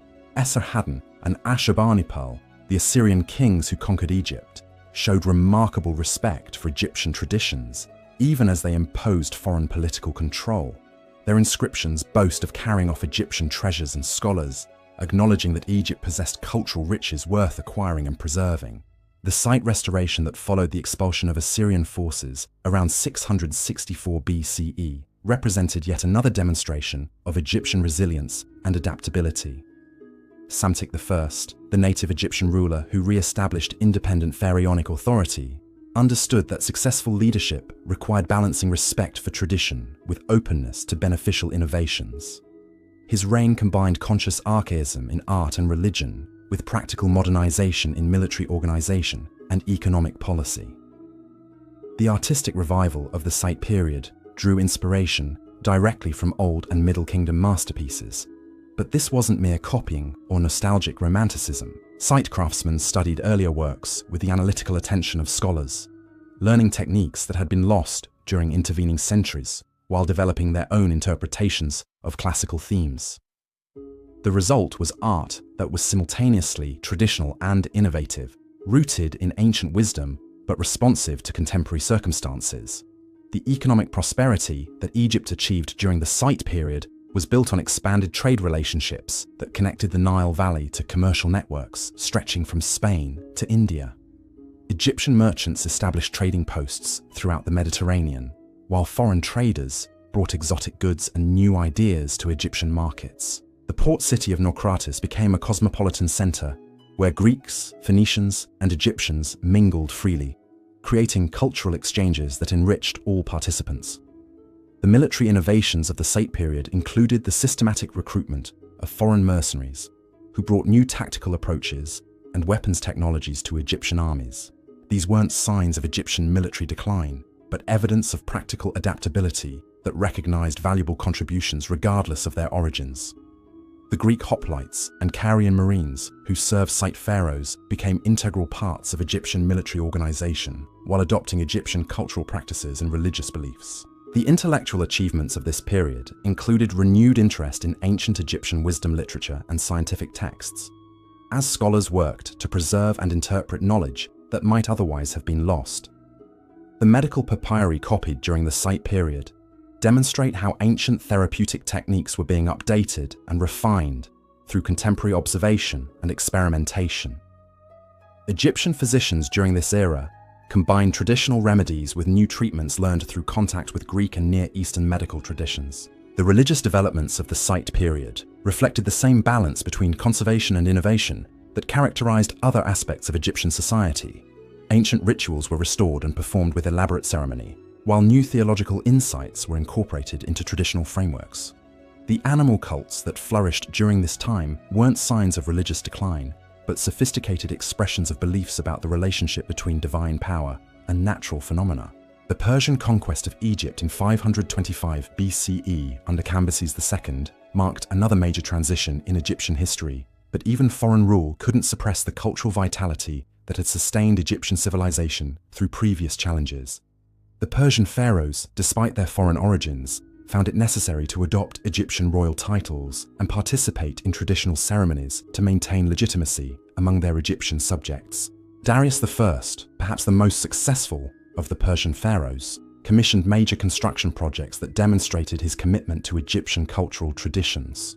The temple he built at Hebes in the Karga Oasis combined Persian architectural elements with distinctively Egyptian religious iconography, creating a monument that honored both traditions while serving the practical needs of local worshippers. The administrative systems that the Persians established in Egypt incorporated existing Egyptian bureaucratic practices while introducing innovations that improved efficiency and communication.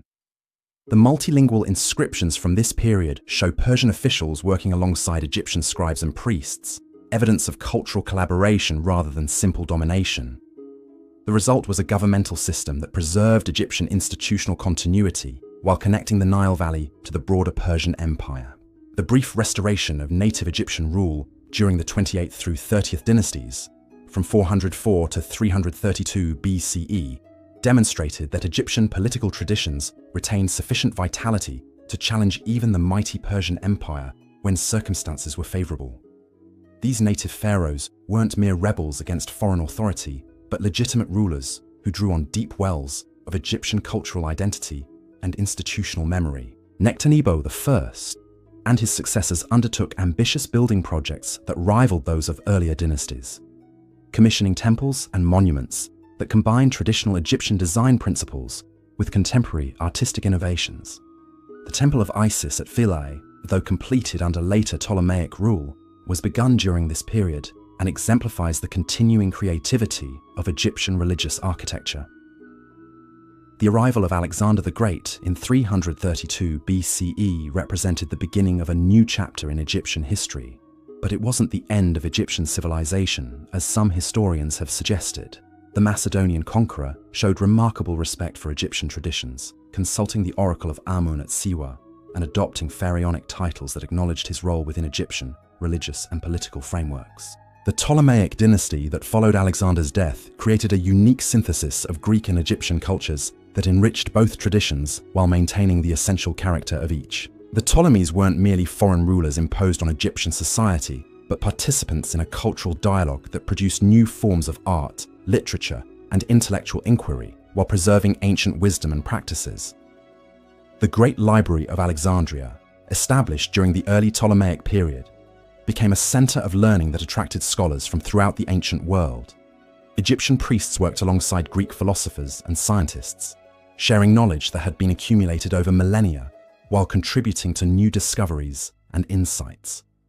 The result was an intellectual renaissance that demonstrated the continuing vitality of Egyptian civilization, even under foreign political control. The religious syncretism that developed during the Ptolemaic period created new deities like Serapis, who combined Greek and Egyptian characteristics while serving the spiritual needs of increasingly diverse populations. These weren't corruptions of pure Egyptian religion, but creative adaptations that allowed ancient wisdom to speak to contemporary circumstances. The cult of Isis spread throughout the Roman world, carrying Egyptian religious insights to audiences who had never seen the Nile. The artistic achievements of Ptolemaic Egypt demonstrate how Egyptian aesthetic principles could incorporate Greek influences while maintaining their distinctive character.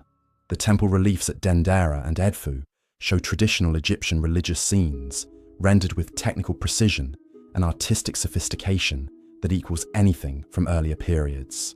These weren't decadent imitations, but confident expressions of a living tradition that continued to evolve and develop.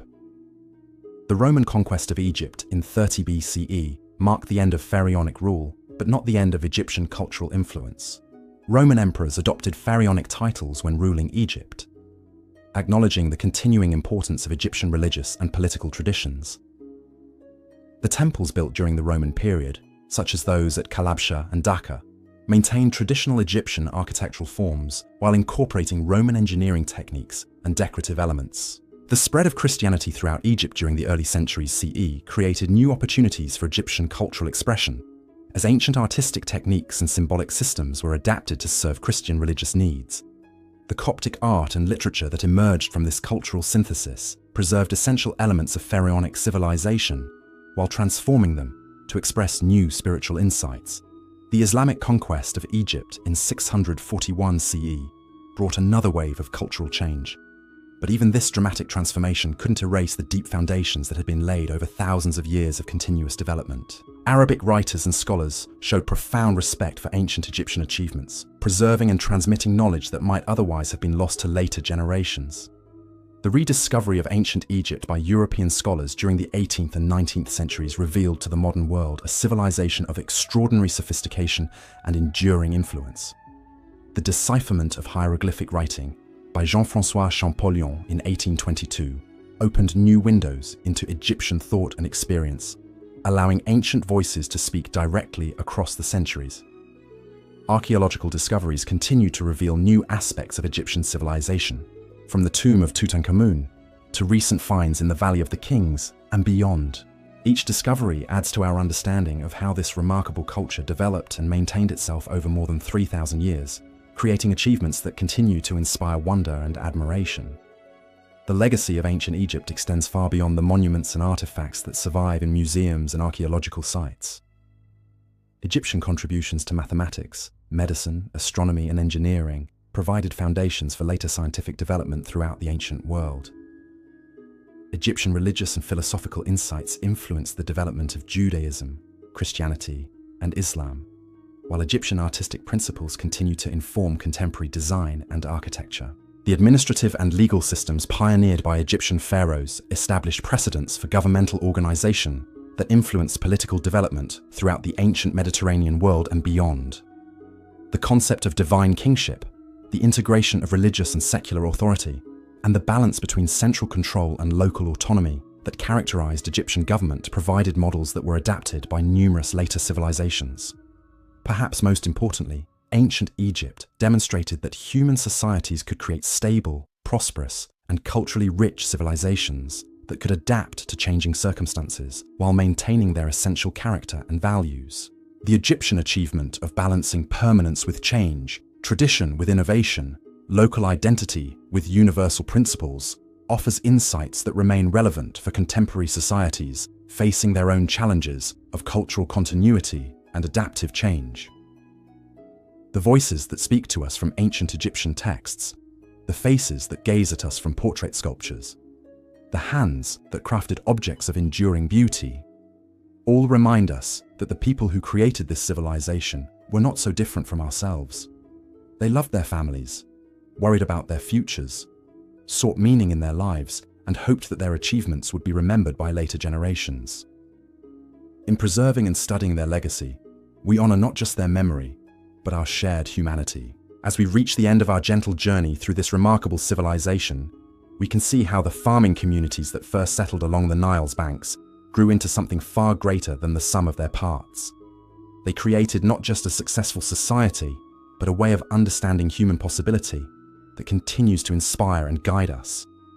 Their story reminds us that with patience, wisdom, and dedication to enduring values, human beings can build civilizations that last for millennia and leave legacies that enrich all who come after.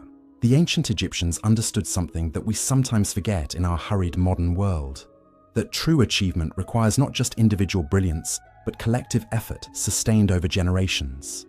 The pyramids weren't built in a day, and neither was the civilization that created them, but through persistent dedication to their highest ideals, through willingness to learn from both success and failure, through commitment to balancing stability with necessary change, they created something that has outlasted empires and continues to speak to the human heart across the vast expanse of time. In the quiet moments before sleep, when the busy concerns of daily life fade into the background, we can still hear the whispers of those ancient voices calling to us across the centuries. They remind us that we too are part of an ongoing human story, that our own lives and choices contribute to legacies that will influence generations yet unborn. The gentle rhythm of the Nile that sustained their civilization flows on, carrying with it the wisdom and wonder of those who understood that in building for eternity, we discover what it truly means to be human, means to be human. The wisdom they developed about living in harmony with natural cycles found expression in their understanding of time itself as something both linear and circular, progressive, yet eternal. Egyptian calendars weren't just practical tools for organizing agricultural work, but sophisticated attempts to map the relationship between human activity and cosmic order. They recognized that while individual lives moved forward through birth, growth, and death, the larger patterns of existence repeated themselves in ways that connected each generation to all those that had come before and would come after. This cyclical understanding of time influenced every aspect of Egyptian culture, from the daily rituals performed in temple sanctuaries to the grand festivals that brought entire communities together in celebration. The Opet festival at Thebes, which lasted for weeks during the flood season, wasn't merely a religious ceremony, but a renewal of the social contract that bound Pharaoh and people together in common purpose. During these celebrations, normal hierarchies were temporarily suspended as everyone participated in rituals that reaffirmed their shared identity as children of the same divine order. The processions that carried sacred barges through crowded streets created moments of communion between gods and mortals that transcended the boundaries of everyday experience. Common people who rarely entered temple precincts could approach divine images, offer prayers, and receive blessings that connected them directly to the cosmic forces that governed their lives. These weren't empty ceremonies, but profound spiritual experiences that strengthened both individual faith and communal bonds. The economic dimensions of these festivals reveal how Egyptian society had learned to transform religious observance into practical benefit for entire communities. The vast quantities of food, drink, and materials required for major celebrations created employment for craftsmen, farmers, and merchants, while redistributing wealth throughout society in ways that supported both immediate needs and long-term prosperity. Temple workshops that produced festival decorations, ritual objects, and ceremonial clothing became centers of artistic innovation, where traditional techniques were refined and new approaches were developed. The international visitors who attended these festivals carried home impressions of Egyptian civilization that enhanced the kingdom's diplomatic influence and commercial relationships. Foreign ambassadors who witnessed the elaborate ceremonies at Memphis or Thebes returned to their own courts with stories of Egyptian wealth and sophistication that influenced political calculations throughout the ancient world. The gifts they received and the hospitality they experienced created personal bonds that complemented formal treaty relationships. Egyptian festival culture also provided opportunities for social mobility that were rare in most ancient societies. Talented performers, skilled craftsmen, and eloquent speakers could attract royal attention during these celebrations, leading to appointments and advancement that transformed their family circumstances. The autobiographical inscriptions of officials who rose from humble origins often mention their first recognition during festival performances, evidence of how cultural events served as talent discovery mechanisms within Egyptian society. The integration of music, dance, and dramatic performance in Egyptian religious festivals created artistic traditions that influenced cultural development throughout the ancient Mediterranean world.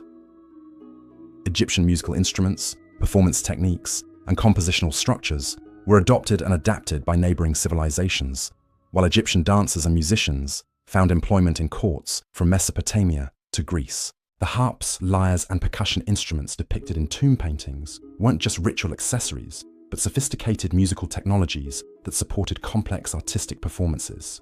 The preservation of Egyptian musical traditions through written notation and artistic representation allows modern scholars to reconstruct ancient performance practices with remarkable accuracy. The songs recorded in papyrus documents reveal sophisticated understanding of melody, rhythm, and harmonic relationships that created emotionally powerful musical experiences. The work songs that coordinated group labor, the love songs that expressed personal feelings, and the religious hymns that praised divine attributes all demonstrate how music served both practical and spiritual functions in Egyptian society. Egyptian dance traditions combined athletic skill with religious symbolism in ways that transformed human movement into divine communication.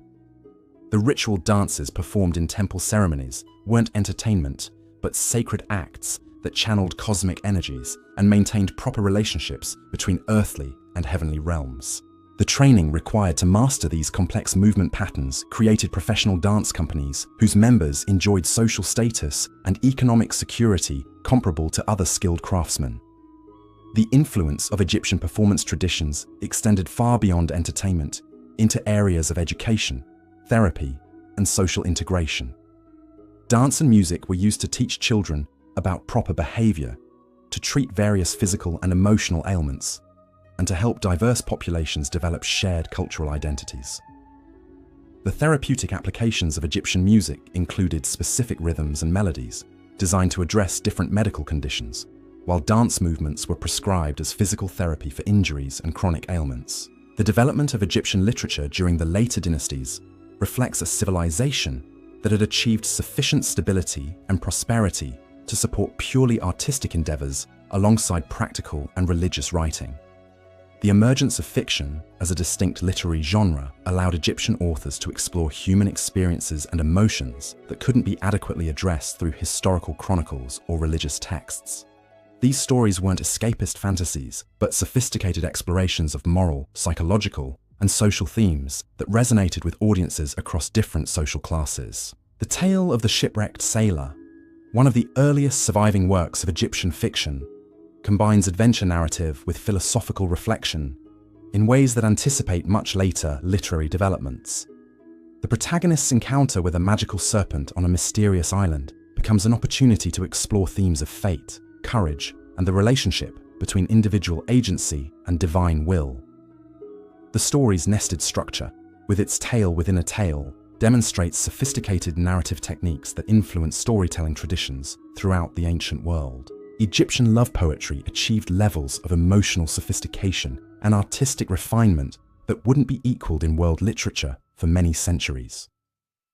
These poems weren't crude expressions of physical desire, but complex meditations on the nature of romantic attraction, emotional intimacy, and spiritual connection between individuals. The lovers in these poems speak with voices that transcend their specific cultural circumstances, expressing universal experiences of longing, joy, jealousy, and fulfillment that remain recognizable to modern readers.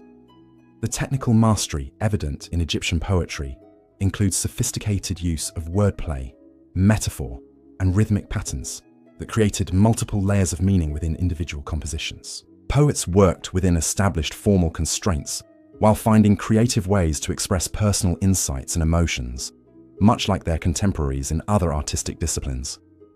The preservation of these poems in both hieroglyphic and hieratic scripts suggests they were valued by audiences ranging from educated scribes to royal court circles. The medical literature produced during Egypt's later periods represents the culmination of thousands of years of systematic observation and experimentation. Egyptian physicians had developed diagnostic techniques, surgical procedures, and therapeutic interventions that wouldn't be surpassed until the modern era. The gynecological papyri reveal detailed understanding of female anatomy and reproductive health that enabled effective treatment of conditions that remain mysterious to other ancient medical traditions. Egyptian surgical techniques included procedures for treating cataracts, setting broken bones, and removing tumors that required both technical skill and theoretical knowledge about human anatomy and physiology. The surgical instruments found in physicians' tombs demonstrate precision manufacturing that created tools capable of delicate operations while maintaining sterile conditions that prevented infection.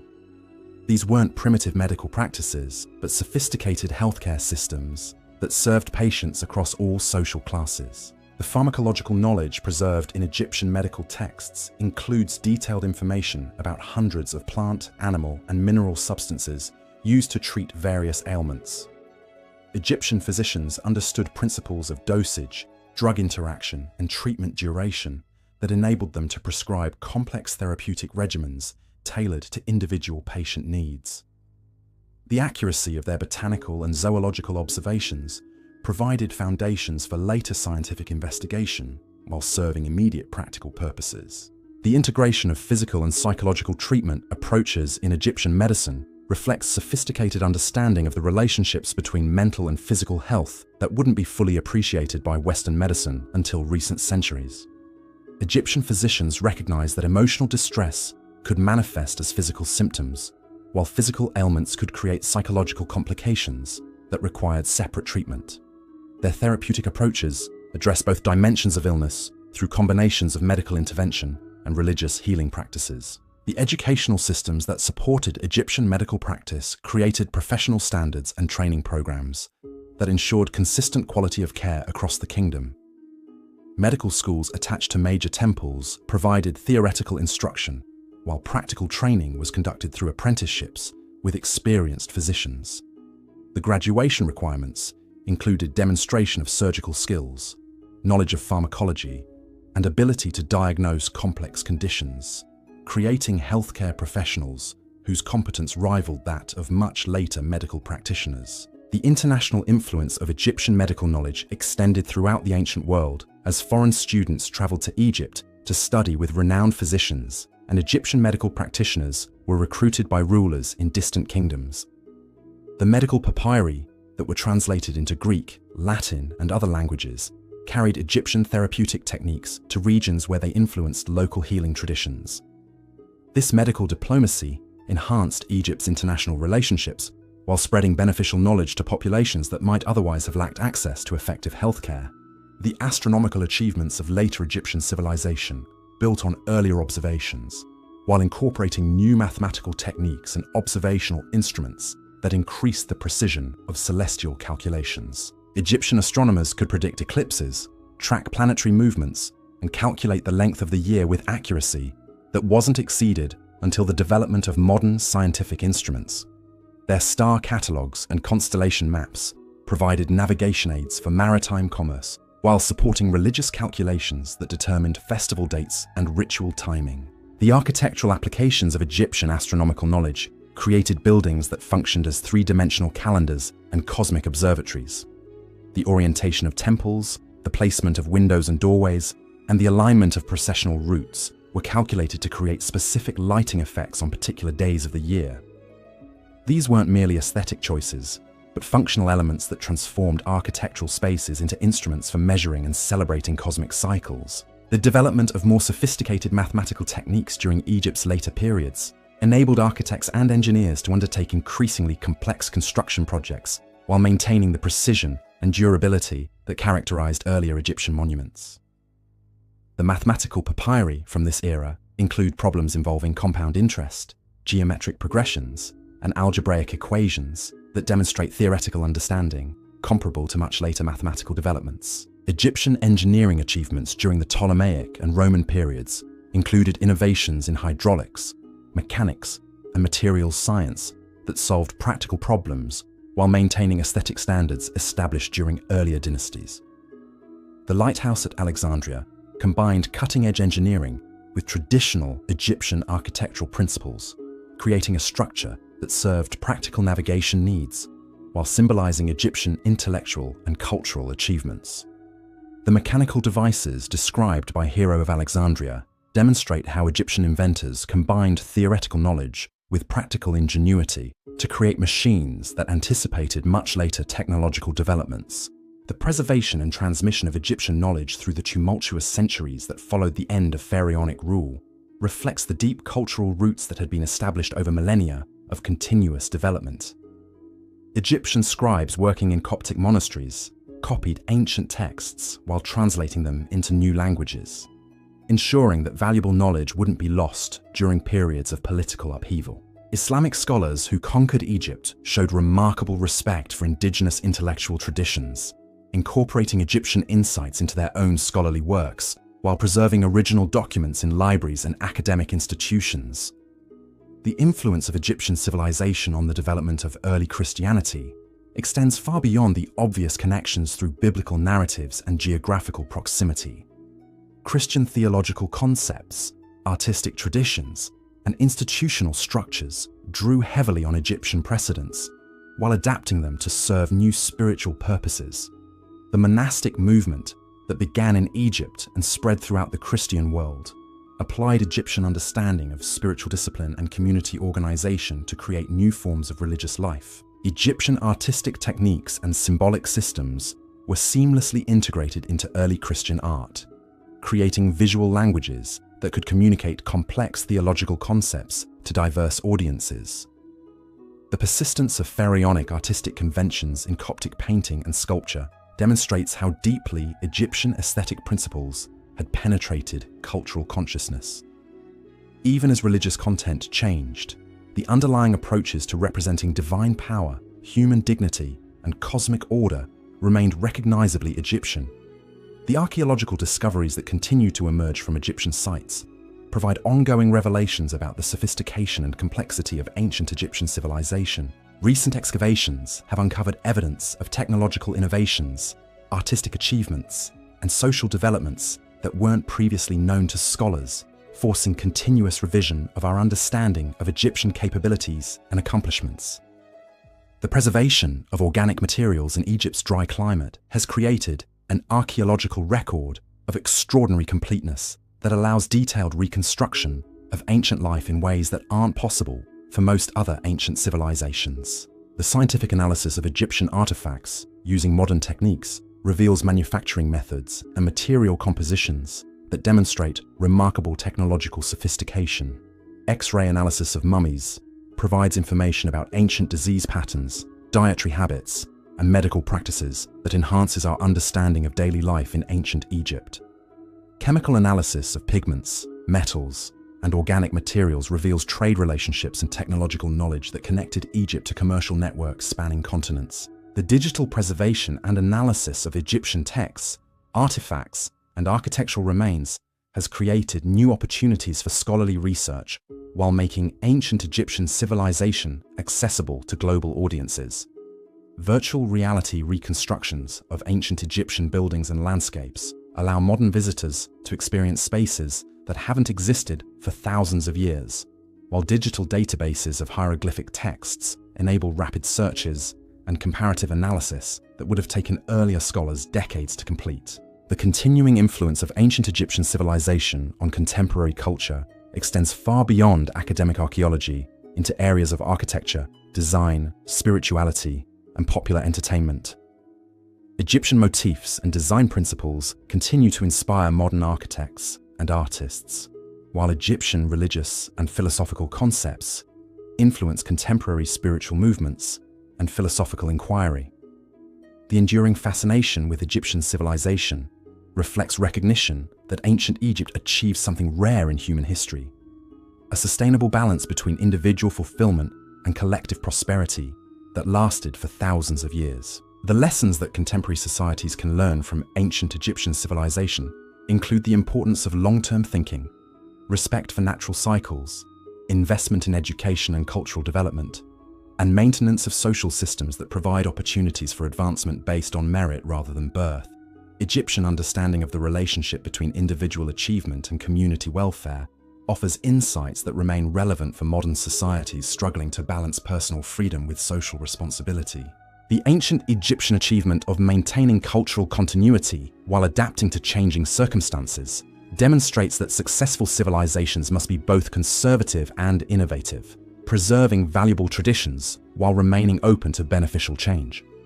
Their success in creating institutions that could survive political upheavals, foreign invasions, and natural disasters provides models for contemporary societies seeking to build resilient systems capable of weathering unpredictable challenges. As our gentle journey through ancient Egyptian civilization draws toward its close, we can appreciate how this remarkable culture created solutions to fundamental human challenges that remain relevant across the centuries. Their understanding that individual lives gain meaning through participation in larger purposes, that present actions influence future possibilities, and that human beings can create enduring beauty and wisdom through dedicated effort continues to inspire and guide us in our own search for purpose and fulfillment. For purpose and fulfillment. The wisdom that flowed through Egyptian civilization, like the Nile itself, found perhaps its most profound expression in their understanding of death, not as an ending, but as transformation. This wasn't the primitive fear-based approach to mortality that characterized many ancient cultures, but a sophisticated philosophical framework that viewed death as the ultimate creative act, a process through which individual consciousness could transcend its temporary physical limitations to participate in eternal cosmic rhythms. The mummification practices that have captured modern imagination weren't expressions of morbid obsession with corpses, but rather sophisticated technologies designed to facilitate spiritual transformation. Egyptian embalmers understood that preserving the physical form was only the beginning of a complex process that required careful attention to both material and metaphysical dimensions. The removal and separate preservation of internal organs, the application of natron salts and aromatic resins, the intricate wrapping procedures that could take months to complete, all served specific functions in preparing the deceased for their journey through the afterlife realms. The canopic jars that held the preserved organs weren't merely storage containers, but sacred vessels that maintained the connection between physical and spiritual aspects of human identity. Each jar was protected by a different deity who specialized in safeguarding particular organs and their associated spiritual functions. The liver, stomach, lungs, and intestines weren't just biological structures, but repositories of memory, emotion, and spiritual energy that would be needed in the afterlife. The heart, considered the seat of consciousness and moral judgment, was left in the body or carefully replaced after preservation, ensuring that the deceased would retain their essential self throughout eternity. The elaborate burial chambers that housed these transformed bodies were designed as functional spaces for afterlife existence rather than simple storage facilities. The wall paintings that covered tomb surfaces weren't decorative art, but magical technologies that created eternal realities through visual representation. Scenes of feasting, hunting, farming, and celebration didn't just commemorate past experiences, but actually provided those experiences for the deceased throughout eternity. The magical principle behind these images held that properly executed artistic representations could generate the realities they depicted. The servants shown working in tomb paintings weren't historical records, but magical employees who would continue performing their duties in the afterlife. The food offerings depicted on tomb walls would provide eternal nourishment, while the recreational activities shown would ensure permanent entertainment and fulfillment. This wasn't wishful thinking, but practical engineering of posthumous existence, using artistic techniques developed over centuries of experimentation and refinement. The books of the dead that were buried with Egyptian mummies provided detailed instruction manuals for navigating the complex spiritual geography of the afterlife. These weren't standardized texts, but customized guidebooks tailored to each individual's specific circumstances, profession, and spiritual needs. A scribe's book of the dead would include different spells and instructions than those prepared for a farmer, soldier, or priest, acknowledging that afterlife experiences would vary according to earthly roles and relationships. The spells contained in these texts weren't magical formulas in the fantasy sense, but rather sophisticated psychological and spiritual technologies designed to maintain consciousness and identity during the disorienting process of death and rebirth. They provided mantras for maintaining focus, visualizations for navigating unfamiliar environments, and passwords for gaining access to different spiritual realms. The deceased who mastered these techniques could retain their memories, personality, and relationships, while gaining new capabilities and perspectives unavailable to the living. The judgment scene that appears in many books of the dead represents perhaps the most sophisticated moral philosophy developed by any ancient civilization. The weighing of the heart against the feather of truth wasn't a crude system of divine punishment and reward, but a complex assessment of how well individuals had maintained harmony between their personal desires and cosmic order. The 42 declarations of innocence that the deceased recited before the divine tribunal addressed specific ethical principles that governed relationships between individuals and communities. These declarations weren't mere denials of wrongdoing, but positive affirmations of moral achievement that demonstrated understanding of Ma'at as a practical guide for daily living. The deceased declared not just that they hadn't stolen or murdered, but that they had given food to the hungry, water to the thirsty, and comfort to those who mourned. The judgment process evaluated both the absence of harmful actions and the presence of beneficial ones, creating a moral framework that emphasized active compassion rather than passive compliance. The divine judges who presided over this moral evaluation weren't arbitrary authorities, but embodiments of natural and social principles that governed cosmic order. Each judge represented a different aspect of ethical behavior, from honesty in commercial dealings to kindness toward animals, creating a comprehensive system that addressed every dimension of human responsibility. The successful completion of this judgment process didn't guarantee eternal bliss, but rather confirmed the deceased's readiness to participate constructively in the ongoing work of maintaining cosmic harmony. The afterlife realms that awaited the justified dead weren't heavenly rewards for good behavior, but continuing opportunities for growth, service, and creative expression. The field of reeds, often described as the Egyptian heaven, was actually an idealized version of the Nile Valley where the deceased could engage in perfected versions of the agricultural, artistic, and social activities they had enjoyed in life. This wasn't passive eternal rest, but active, eternal engagement with meaningful work and relationships. The solar journey that the deceased joined by becoming one of Ra's crew members represented the ultimate form of afterlife service, participating in the daily cycle that brought light and life to the world of the living. This wasn't just symbolic imagery, but literal description of how individual consciousness could contribute to cosmic processes that sustained all existence.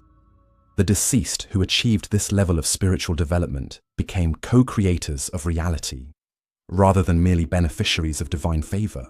The communication between living and dead that Egyptian religious practices maintained wasn't based on primitive ancestor worship, but on sophisticated understanding of consciousness as something that transcended physical death while remaining connected to ongoing earthly concerns.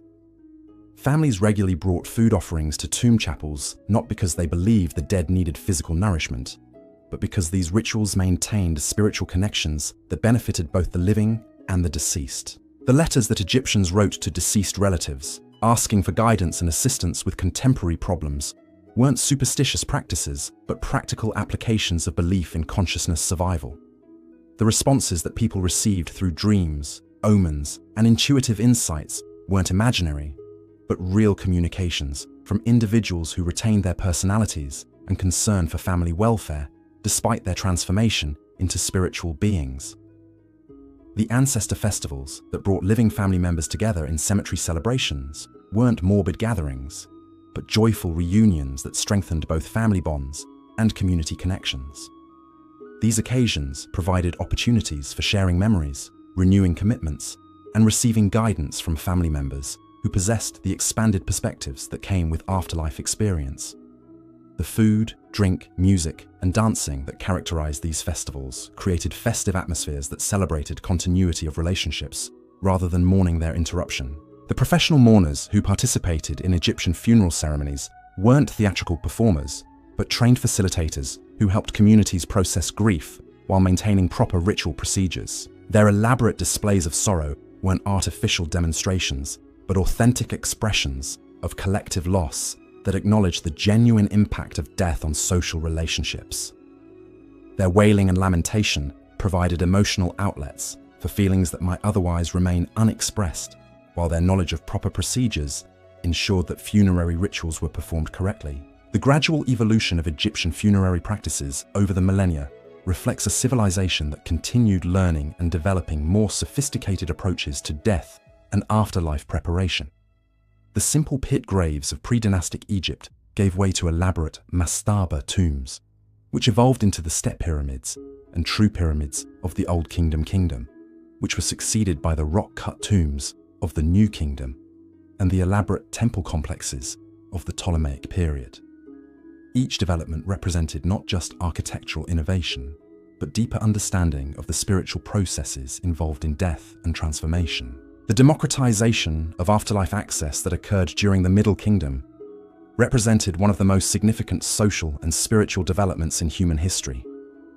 The extension of resurrection privileges from pharaohs alone to anyone who could afford proper burial preparation created new forms of personal dignity and spiritual hope that influenced every aspect of Egyptian society.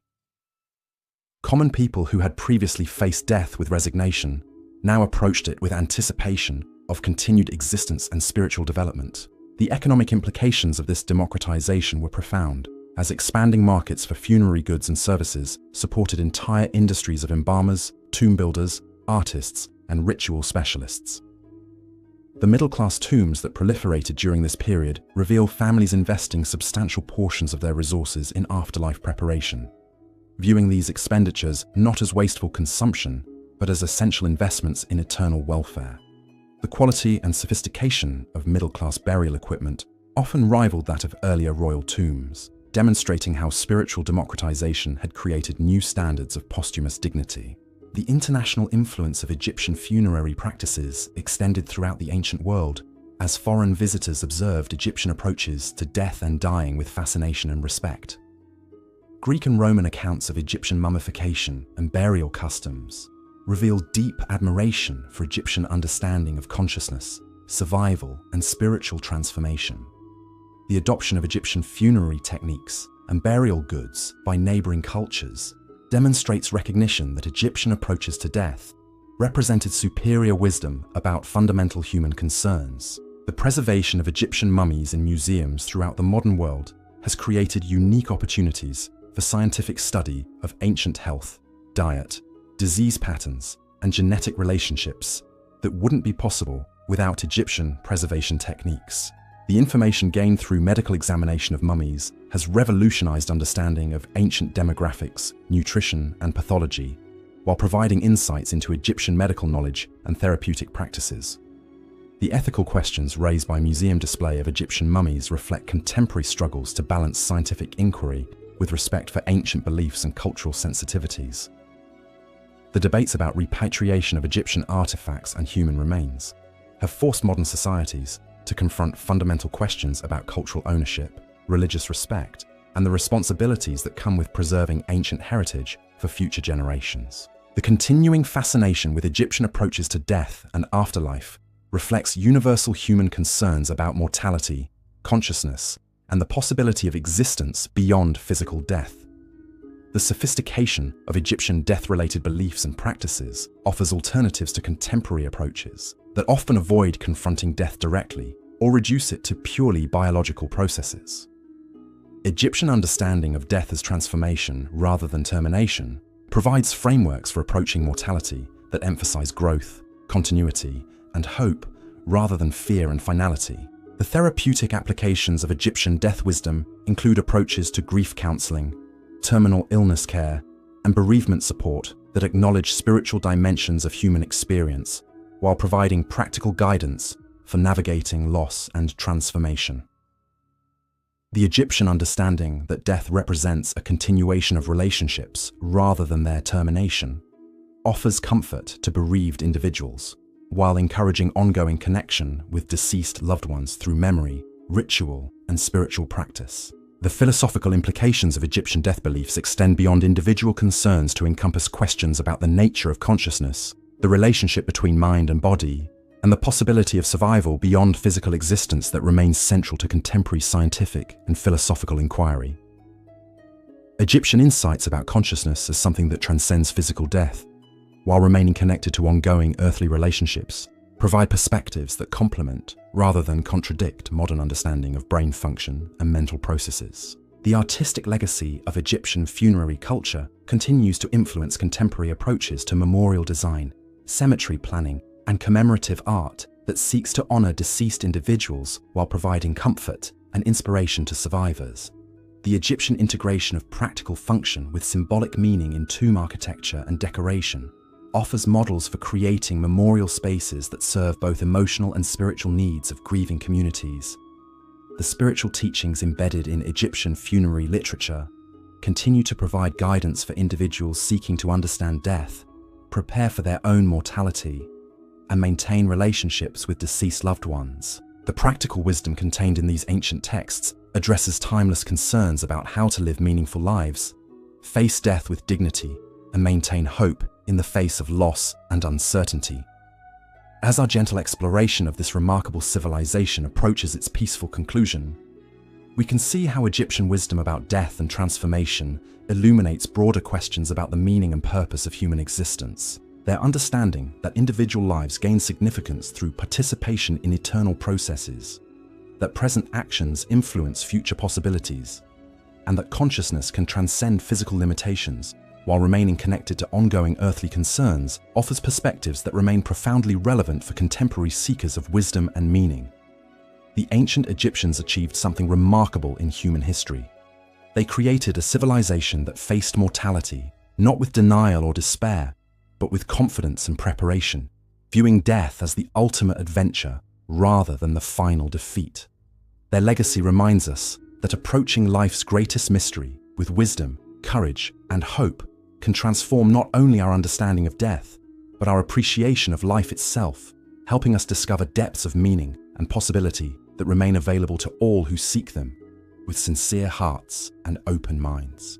Sincere hearts and open minds. And in the quiet twilight of Egyptian civilization, as the last native pharaohs watched Roman legions march through streets that had witnessed 3,000 years of unbroken tradition, something extraordinary was happening that would ensure Egypt's immortality in ways its rulers could never have imagined.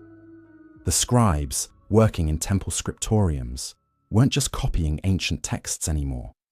They were translating the accumulated wisdom of millennia into Greek, Latin, and emerging Christian languages, creating bridges that would carry Egyptian insights across cultural boundaries that seemed insurmountable. These weren't desperate attempts to preserve a dying culture, but confident expressions of intellectual tradition that understood its own enduring value. The Egyptian scholars who worked alongside Greek philosophers in Alexandria's Great Library weren't abandoning their heritage, but sharing it with colleagues who recognized its sophistication and relevance. The mathematical treatises, medical texts, and astronomical observations that emerged from these collaborations combined Egyptian empirical knowledge with Greek theoretical frameworks, creating syntheses that advanced human understanding in ways neither tradition could have achieved alone. The Christian monasteries that began appearing throughout Egypt during the 3rd and 4th centuries provided unexpected sanctuaries for preserving pharaonic wisdom that might otherwise have been lost during periods of political upheaval. Coptic monks who had devoted their lives to Christian contemplation found themselves becoming custodians of ancient Egyptian texts that contained insights about human nature, spiritual development, and the relationship between earthly and divine realms that complemented rather than contradicted their new religious understanding. The hieroglyphic inscriptions that covered temple walls weren't just historical curiosities to these monastic preservers, but living documents that contained practical wisdom about agriculture, medicine, astronomy, and ethical living that remained valuable regardless of changing religious contexts. The careful copying and translation work undertaken in these monasteries created manuscripts that would survive the destruction of original temples, while ensuring that Egyptian knowledge remained accessible to future generations of seekers and scholars. The Islamic conquest that brought Arab rule to Egypt in the 7th century introduced yet another cultural layer to the complex tapestry of Egyptian civilization. But rather than destroying existing traditions, the new rulers showed remarkable respect for indigenous knowledge systems that had proven their value over centuries of practical application. Arab scholars who established research centers in Cairo and Fustat actively sought out Egyptian texts on mathematics, medicine, and natural philosophy, recognizing that ancient wisdom could enhance their own intellectual pursuits. The translation movement that flourished under early Islamic rule created Arabic versions of Egyptian scientific and philosophical works that would eventually reach medieval European universities through Spain and Sicily, carrying Egyptian insights into the heart of developing Western civilization. The algebraic techniques, geometric principles, and astronomical observations that had been developed along the Nile found new applications in Baghdad, Cordoba, and Paris, demonstrating how intellectual traditions could transcend political and religious boundaries to serve universal human needs. The medical knowledge that Egyptian physicians had accumulated through millennia of systematic observation and experimentation proved particularly valuable to Islamic scholars who were working to establish comprehensive healthcare systems throughout their expanding empire.